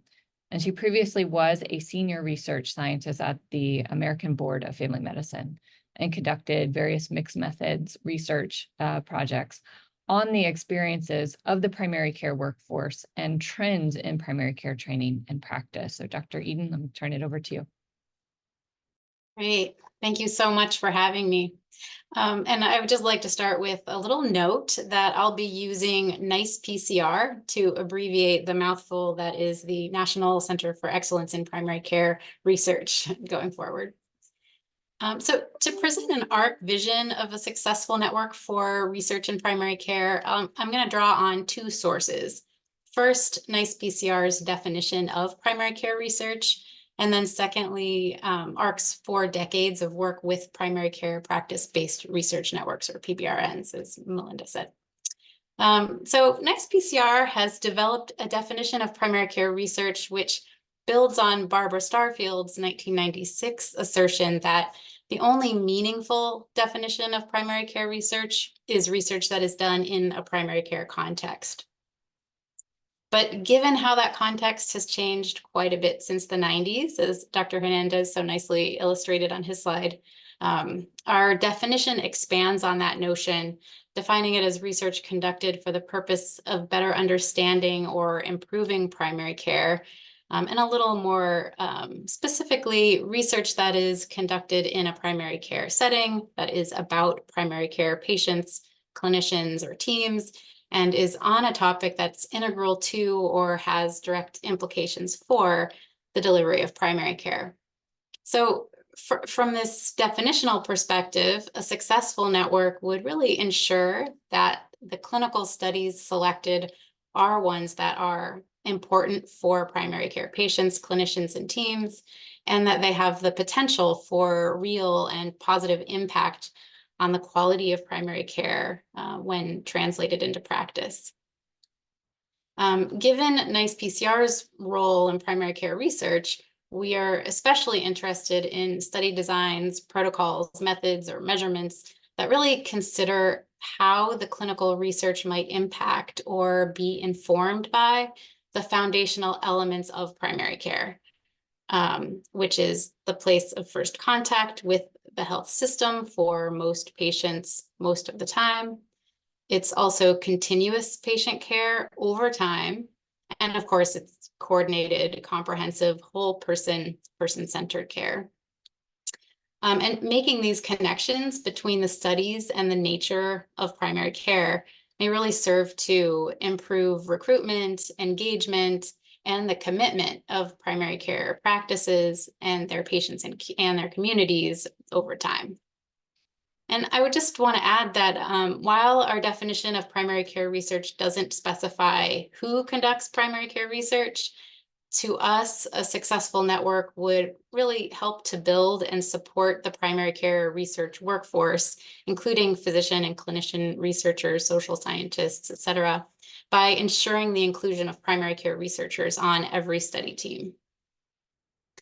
And then second, drawing on what AHRQ has learned from its 40-year-long relationship with and support of PBRNs, I would absolutely reaffirm what Dr. Stabler and we just heard on this panel from Dr. Davis. They've already mentioned so many concrete things.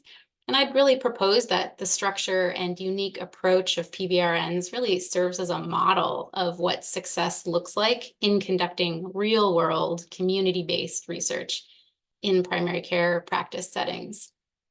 And even with some of the methodological differences between the approaches of traditional NIH clinical research and PBRN research, we believe that the NIH network has a lot to learn, and thankfully you are from the experience of PBRNs. Like PBRNs, a successful NIH network would be guided by practicing primary care clinicians who are really keenly aware of the clinical issues and needs of their patient population.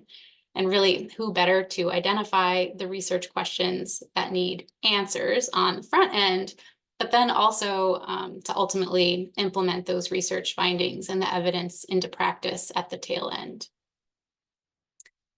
So I just will conclude by saying that we at ARC are really excited to see the NIH devoting this attention and these resources to primary care, and really appreciate, like others have said, the intentional listening to all of these relevant communities to develop the initiative. By ensuring that communities underrepresented in clinical research are routinely included in clinical trials, this proposed network has the potential to make important contributions towards understanding how to equitably diagnose and treat and manage patients where they most often interact with the health system, which is in primary care. And as the agency charged with improving healthcare delivery, we at ARC really look forward to working with NIH to ensure that research findings from this initiative are understood and used in primary care throughout the country. So thank you for having me again, and I look forward to furthering the conversation. Thanks. Thank you, Dr. Eden. That is such a great point that you ended on, making sure that the research that we support gets translated into clinical practice. That's really a key component of this effort as well. So thank you all for sharing your vision for success. We'll now address some questions from the audience. So please continue to input your questions into the Q&A box. And as you're submitting your questions, we'd also like to take the opportunity to hear from you via a quick poll again. So just as you continue to answer these questions in the poll, just a reminder that due to some of the Zoom logistics, the results are not going to be shared here, but we are definitely going to consider them, analyze them, and try our best to incorporate them moving forward. Okay, we'll give that everyone another few seconds to complete that. And so while you continue to submit your questions and respond to the poll, I'd like to welcome back Dr. Stacy Adam to help us moderate the questions. So Stacy. Thank you, Dr. Schwetz. Yes, I mean, given the broad reach of this group and the focus on networks and kind of what the federal agencies can support, thought we might tackle some of questions about a particular one. How might a successful applicant address the lack of primary care providers in rural settings? In particular, the number of PCPs retiring seems to exceed the number of new people coming into these communities. Would this group have any suggestions about how folks, looking to help with care for health might address that particular issue? Who wants to start? Well, I know I'll say one thing quickly while folks are thinking about this question. I do think we've heard this a couple of times to date. Not going to address the acute issue, but longer term, one potential benefit we hope of this network, which is not necessarily a direct goal of it, but I think a secondary outcome that we would like to see, is that providing these opportunities for more research to primary care providers may allow that to serve as a recruitment tool for some people to enter into those primary care settings in rural communities. So that's kind of a down the road. We'll see how this evolves approach. Adrian, please feel free to elaborate. Yeah. I think it's an important question. I also noted, through the chat that it's not just, the availability of primary care physicians in rural settings, but they also have a really busy day and night often. And so how do you fit this into their world that they have clinical dilemmas that they're being addressed? And so, one approach that has worked in the past is, allowing people to focus on what they're best at and what's available in terms of that patient engagement interaction, and be able to use other approaches that unburden them for actually participating in research.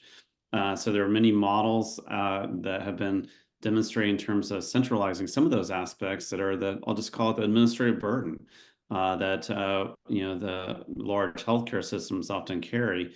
But how could you allow the rural physicians to participate, engage, and do what they're best at, and also have time availability for it, and then so-called allow the other parts of the system to take on that research burden of the administration process. So I think it's possible if we have the governance to do so.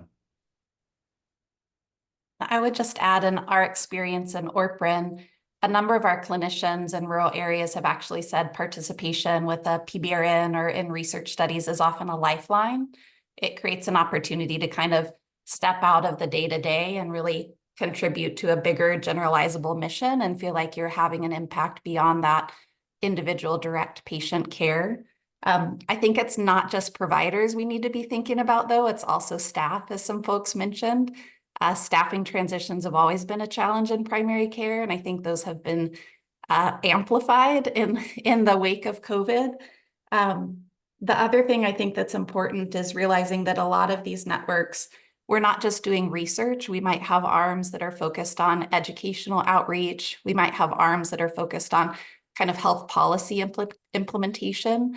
So a lot of what the networks are doing is not just research, but really trying to help resource and build infrastructure in these primary care clinics so that they can retain and maintain providers in their clinical teams. And this may be beyond this initiative, but I think a lot of this is not just for the research enterprise to solve, right? A lot of this is also about advocating for reimbursement policies that appropriately resource and support primary care clinics so they have the robust infrastructure in order to deliver care, and then leverage kind of research on top of that. And so we've often seen that the most productive primary care partners are those most able to engage in research studies are also those that have the best kind of financial model business line. And that's, I think, getting harder and harder in our current system.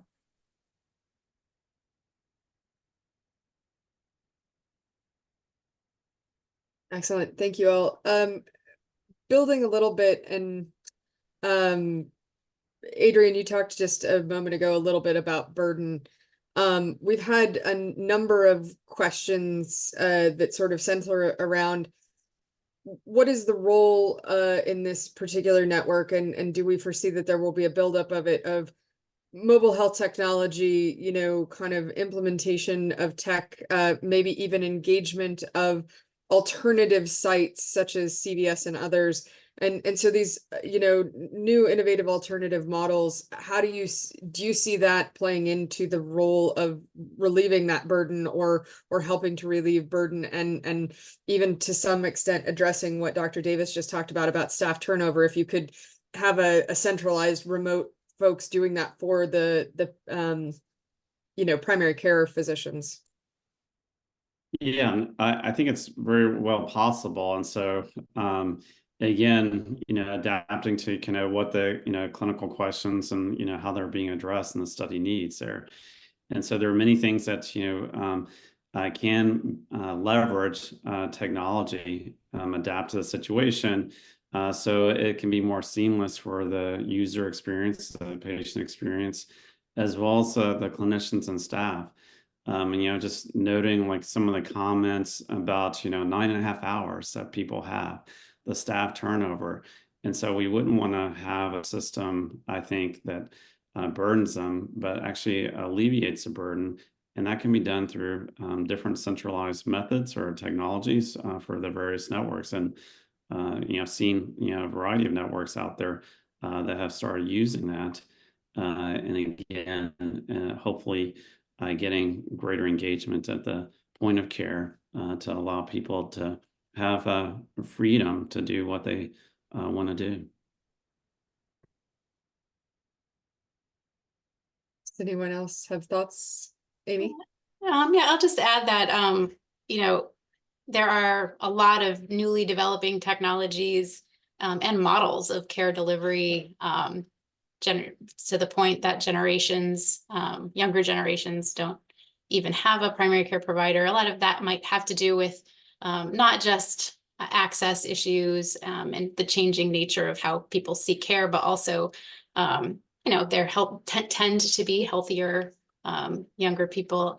And so just, you know, sometimes new models and new technologies that aren't quite yet tested can undermine, I would say, some of the, you know, the Starfield 4Cs of primary care. And so if we're really thinking about true primary care research, just keeping in mind, you know, our patients in those other settings receiving care from Walmart or urgent walk-in clinics, are they getting true primary care? And what does that mean then for, you know, trials and care coordination for, you know, the various conditions that people have? So. Well, one other comment, Stacy, just on that is that, like, I think everyone has kind of seen the changes in terms of, you know, there's a lot of great ideas around the CVSs around every corner, so-called, you know, 11 miles near every potential person in the US. But I think the one thing that, you know, was missing and why it didn't quite work out as planned is that, you know, trust is very much at the local level with the primary care physicians, the PAs and nurse practitioners, the clinical pharmacists, whoever that patient is normally seeing. And that established relationship is really important for this effort. And it seems like that's a theme that's, you know, coming out, that this is why this is going to be really critical to have the people who are on the front lines engage from beginning to end. I'll just briefly share. I think it's an important point to think about, as Amy said, how we integrate that information. A number of years ago, we did a study about rural primary care views toward using remote monitoring technology to care for their patients. And one of the key qualitative themes was, we don't want to spend more time reviewing the data than we get to spend with our patients. And so I think, again, this is where, when we're co-designing studies, we need to make sure that those studies are in alignment with workflows. And there have been a lot of questions in the chat about thinking about resourcing primary care or engagement. And I think what a number of us have alluded to is this need for complementary structures or supportive structures. And I do think data and artificial intelligence plays an important component. But again, there's a lot of foundational investment that needs to happen in these practices to make kind of the vision of this research network feasible, and not to exacerbate disparities, because there's definitely a tendency to go to sites where they have infrastructure and capacity, and that can maybe not necessarily represent the full population that is served in primary care across our country. Yeah, I think, and Tara, if we, or Dr. Schwetz, if we have another chance for one last question, I think we keep hearing a reoccurring theme that has both come up in the questions in the chat as well as from our panelists, and that is resourcing and the continuity of resourcing and how we are going to get that to the right places in primary care. Do yourself or any of the panelists want to weigh in on what we think the best way to address that is, right? To make sure that we are resourcing these sites appropriately for how we're going to begin expanding out and asking them to assist us in this clinical research. Well, I'll let the other panelists kind of elaborate on the right level of resources. But one thing that I will say is that, you know, one of the things that's really important to the development of this network is that sustainability. And we keep saying, we want to make something that's sustained and sustainable. And so we're thinking about that really at the forefront as we're planning out this effort and trying to, you know, budget prioritize over the next few years.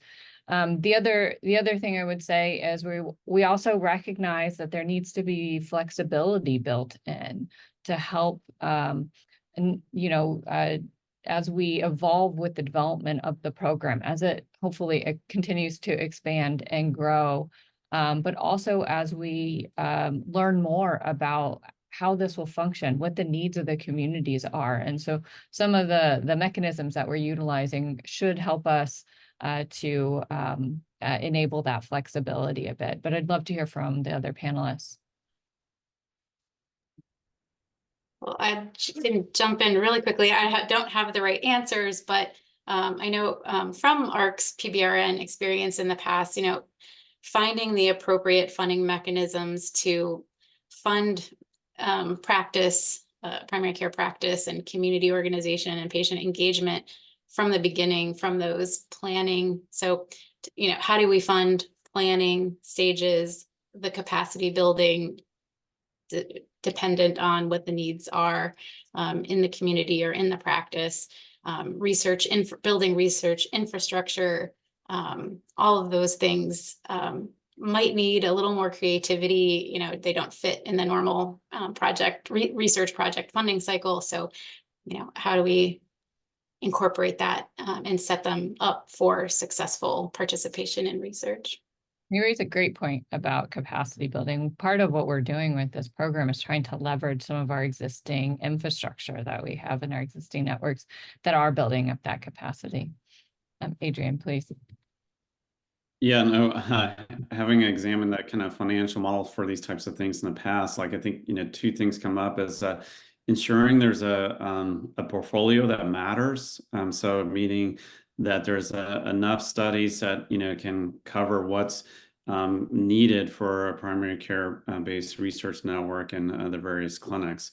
You can't go at this in the onesies and twosies. So like if, getting a grant and it going away, like that's not going to work.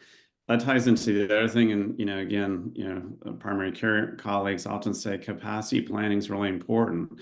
They can't just like hire someone tomorrow. They're trying to meet the clinical needs of today.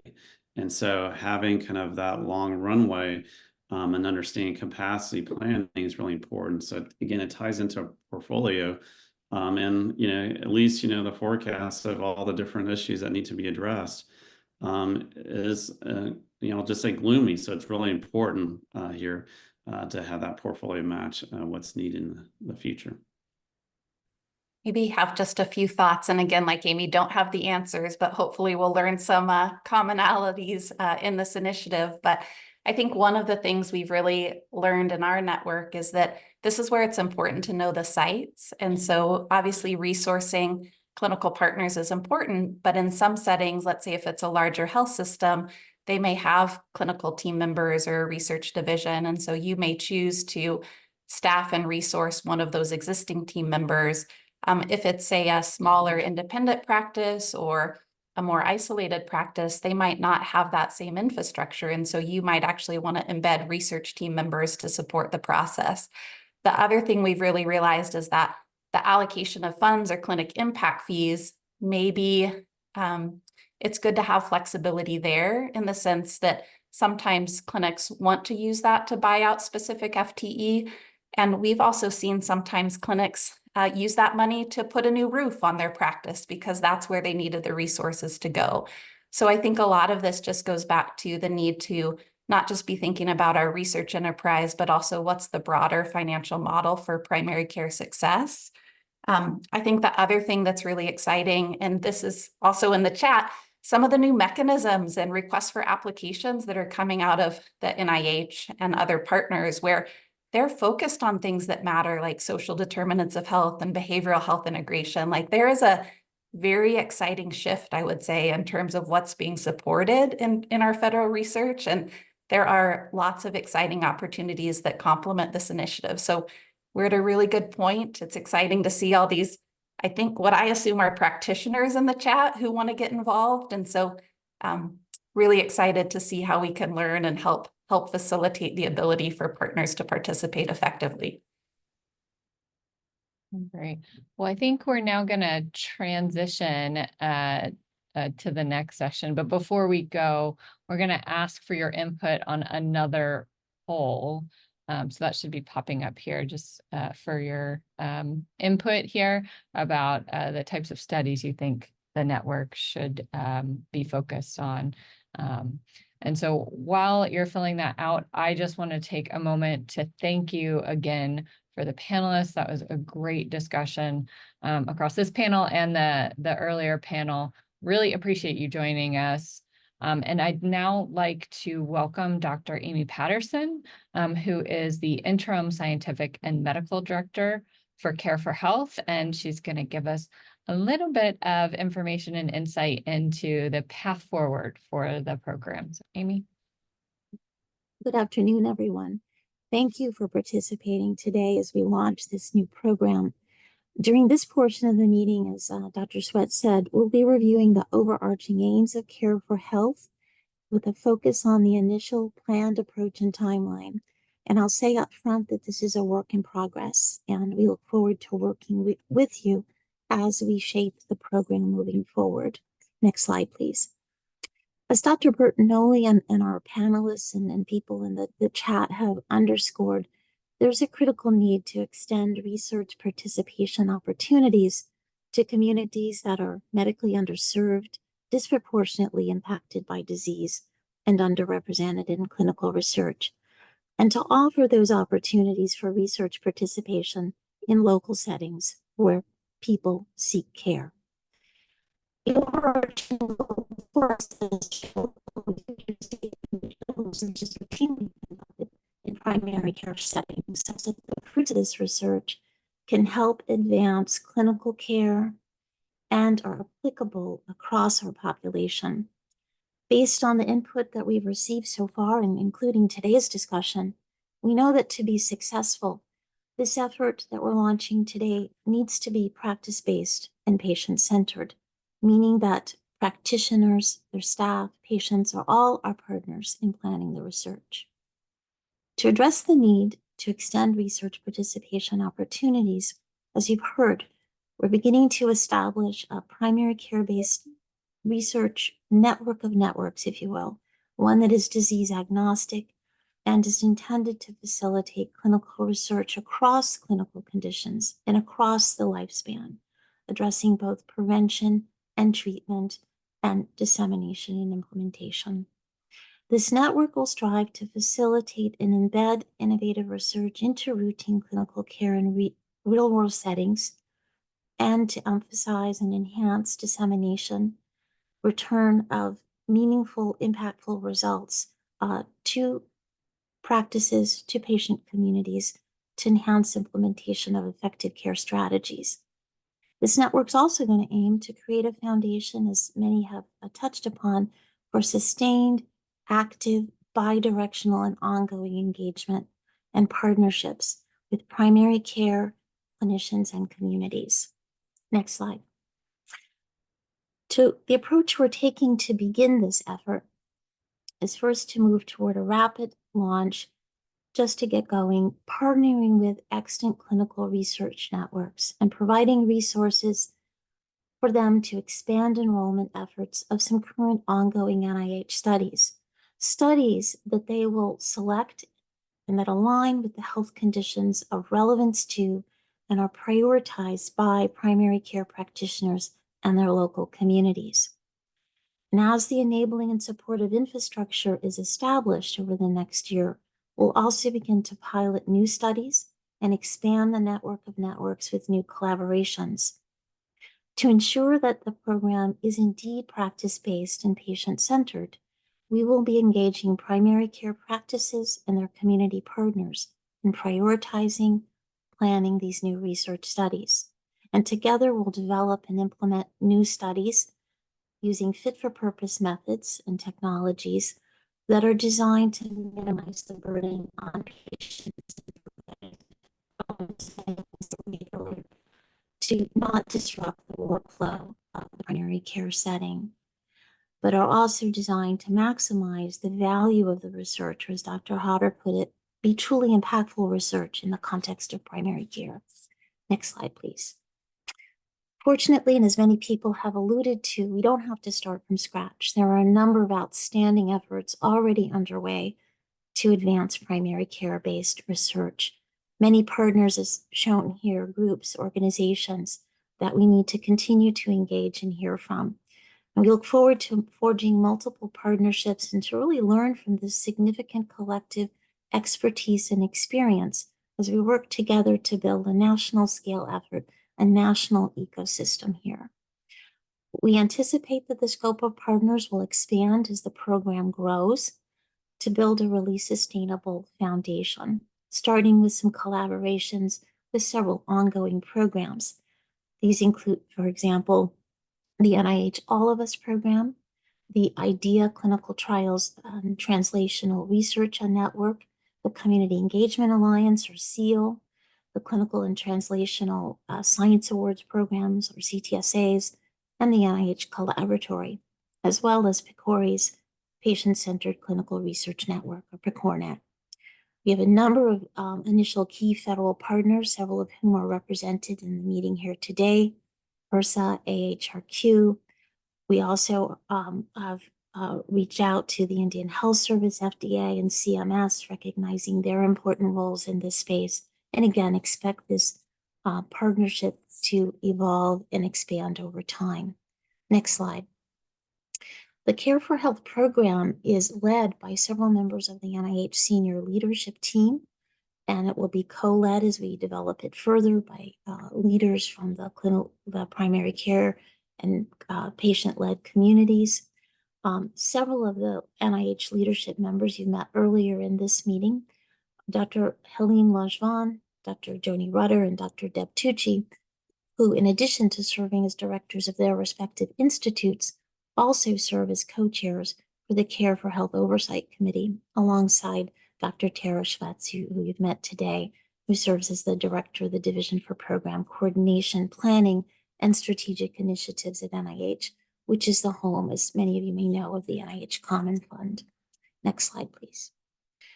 In terms of timeline for this new program, we've been working over the past few months to obtain a broad range of perspectives to inform planning. This has included a series of preparatory listening sessions that Dr. Rutter summarized, and of course, today's workshop. A research opportunity announcement was published on May 6th in support of the early development or pilot phase of the program, and it's currently open through June 19th. During this pilot phase, we'll jumpstart the program by partnering with some existing clinical research networks and expanding existing NIH studies to increase engagement with underrepresented rural populations and enhance accrual and collaboration. We'll also be engaging primary care sites and their community partners during this time to prioritize and plan future research. Care for Health is being administered as an NIH Common Fund program, and it's launching within a budget of approximately $5 million in fiscal year 24 and $25 million in FY25. Looking ahead to 2025 and beyond, we'll be working together to co-design and launch new studies across the network, defining measures of success, and further establish and solidify the network infrastructure. I did want to underscore that while this initial research opportunity is focused on research in rural communities, we expect the scope of the program to expand as infrastructure is developed to encompass the full range of populations, with a focus on those underrepresented in research, regardless of location. Next slide, please. The current research opportunity announcement invites applications from specific clinical research networks, as well as organizations currently participating in those networks, to serve as what we call network research hubs. The hubs will initially expand accrual efforts of select current NIH-funded studies that align with their interests and priorities and engage rural practices and communities.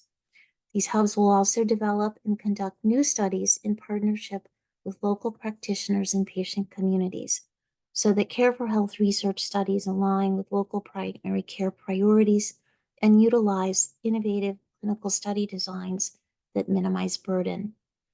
Now, in developing and implementing these new studies, the hubs will collaborate with an enabling infrastructure. Next slide, please.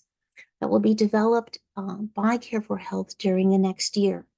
And we look forward to working with you in the primary care and patient communities as we design and establish this resource.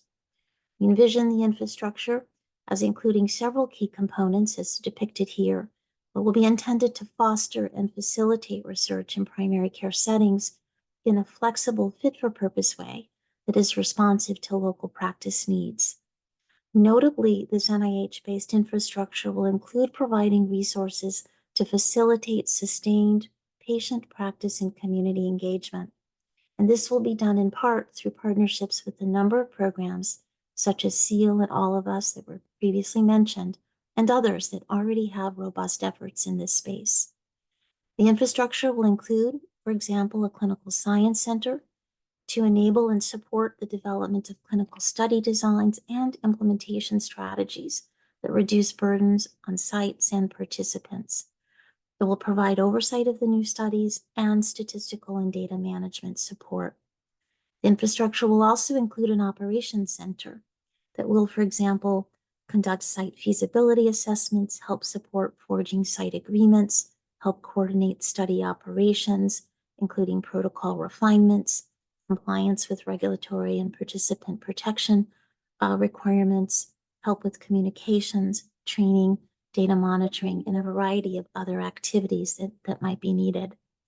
The program will also provide review and oversight by independent review and monitoring boards. And finally, it'll also provide opportunities to explore and will facilitate partnerships with the private sector as needed. Next slide, please.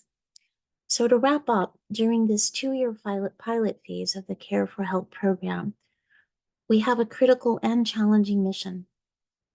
We're looking forward to engaging you and other partners in this effort. During the first year, we'll fund the network research hubs that will participate in select existing studies. These studies may be interventional or observational and are expected to be suitable for primary care settings. During the second year, new research studies will be co-designed in coordination with the other components of the infrastructure. And before the end of year 2, we'll evaluate which approaches and efforts are working, which ways we need to pivot, and what will be suitable for broader implementation. Next slide. So in closing, the listening doesn't end today. This is only the beginning, and we look forward to working with you and learning from you, not only about what we do, but how we do it as we shape this program. For those of you who'd like to learn more about the program, there are a number of additional information resources on the Care for Health website. You can quickly access it using the QR code shown here. And now I'll pass the baton back to Dr. Schwetz, who will open us up for questions. Thank you.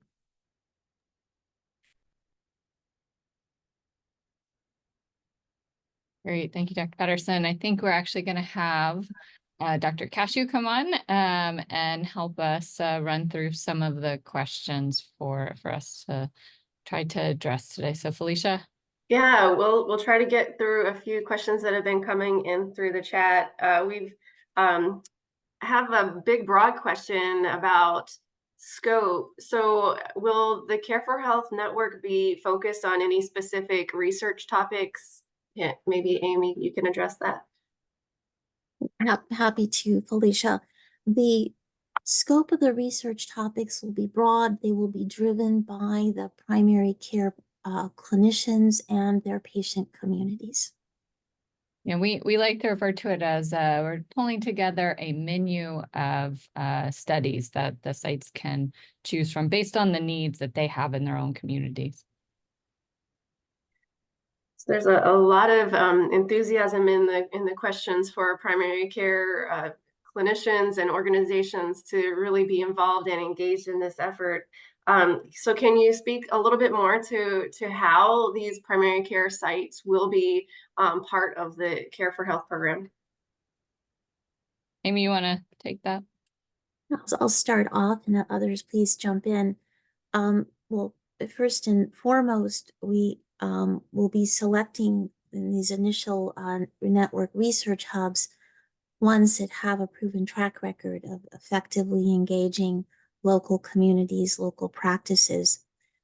Secondly, as we assemble the infrastructure, and the governance for the program, we anticipate representation from various groups as part of the team that will develop the research agenda, the research protocols as we move forward. And I also anticipate that we will regularly convene listening sessions and other venues for getting ideas from practitioners on the front line.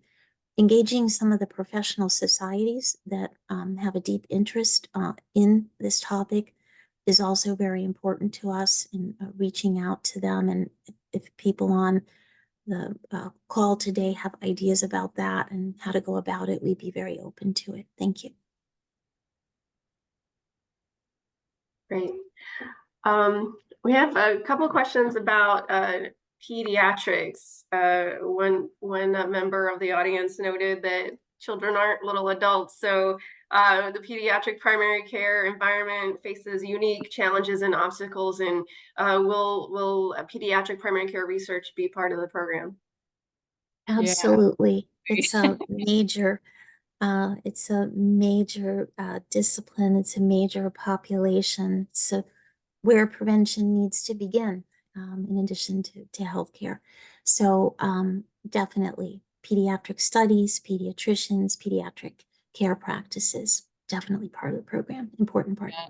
And I just spoke to the American Academy of Pediatrics, a group that they have last week, and got some really great feedback and insights from them for how we should begin to, or continue, I guess I should say, to think about incorporating pediatrics into this study. And we can take some lessons learned too from some of our other efforts that we have across NIH, and in particular things like the ECHO program that's studying environmental influences on child health outcomes, and they have a clinical research network where they're partnering with our idea states to run some trials, as well as the All of Us program, who's been preparing to hopefully launch PEDS soon as part of their efforts. But also, we have partners across all at NIH, including NICHD, who are experts in this. And we've got folks on our group, and we'll continue to think about ways to build in experts into sort of our community fora, that we make sure that we continue to hear feedback about how to think about incorporating PEDS. Great. All right, gonna kind of switch gears a little bit and talk about engagement. So one audience member noted that they've heard some concerns in the community that recruitment is a specific form of engagement, and wanted to ask, are there plans to ensure that there will be a focus on community engagement that goes above and beyond just emphasizing recruitment efforts? Yeah, we've already talked about a few things. Obviously, taking an approach where we're addressing the challenges that are of importance to the community, I think is one aspect. I think Amy showed a slide that illustrated many of the different things that we're thinking about trying to leverage and incorporate as part of this process across NIH. One of those resources is our Community Engaged Alliance, who's been doing this now for several years. Started with COVID, has shifted and evolved, and they have a primary care component as part of that. So that's another example of some of the ways that we've been thinking about this piece of it as well, because we want to make sure that that's what the question implies is not what we're trying to do here. Yeah, it would just add to what Tara said, that I think for this program, recruitment is a downstream, and it's a potential outcome of engagement, but the community engagement that we're envisioning here, as experts on this panel and in the audience today know far better than we do, begins way upstream. And the first and foremost goal is to engage, and that has many benefits of raising awareness about health issues, learning about what the priorities are. And if that results in recruitment, that's wonderful. And it is an aim of this program to engage and recruit, but there are many upstream goals that have to be achieved before a prerequisite for recruitment. Over. All right, maybe just one more question. One member of the audience wanted to hear a little bit more about data quality. And there wasn't anything more specific about that. And you know, we're in early plans of the program around any data infrastructure, but maybe you could speak to the importance of maintaining rigor in the studies that we do, and that a part of that is data quality. Amy, you want to take that, and then I'll take a different angle on it. Okay. All right. Well, couldn't agree more with the comment. I think there's also a balance between leveraging data that is routinely collected in the clinical care setting, and in addition to other data that would be required for the clinical research protocol. So we'd like to leverage as much as we can EHR and other data that's collected by clinical care settings. We do very much want to emphasize that the studies that we put into the field are methodologically rigorous and, you know, have sound designs, so that at the end of the day we have results that we can hang our hats on. But Tara, did you want to talk about sort of the data science and data efforts that this program is also going to be running parallel to? Yeah, and I'll say, you know, in the first year, right, we're gonna I mean, this is expanding out existing studies, right? So it will look a little bit different than moving forward. This first year, we're just going to leverage the data infrastructure that exists with the studies that we're going to be, you know, sort of incorporating into the program. You know, going forward, we do hope to build out sort of a data management structure here. But in parallel to this program, one of the other priorities of Dr. Bertagnolli is actually data, and helping to employ a sort of federated architecture to improve you know, kind of our ability to work with and share data is really critical to that. And with a focus particularly on sort of extracting data from the clinical care environment to be able to utilize it for multiple purposes. So for research for sure, but also for, you know, epidemiology and other purposes across that are relevant to agencies across HHS. And thinking about how we can do that in ways that help to reduce the complexity, that minimize costs, and help to improve access, and that are really more flexible and agile in terms of sharing data and using and data standards. So these efforts are both very nascent and running in parallel, and we do see sort of intersection down the road. That was a great opportunity to add the data science component. Well, I think we're at time. So Dr. Schwetz, do you want to turn us out? Yeah, absolutely. And I'll be quick because I know we're 2 minutes over. So thank you so much for all of the really thoughtful questions and a few suggestions too that we got in the Q&A chat. Really great. And, you know, I think really echo some of the things that we've heard before, but also there are some new things in there that we'll take back and consider.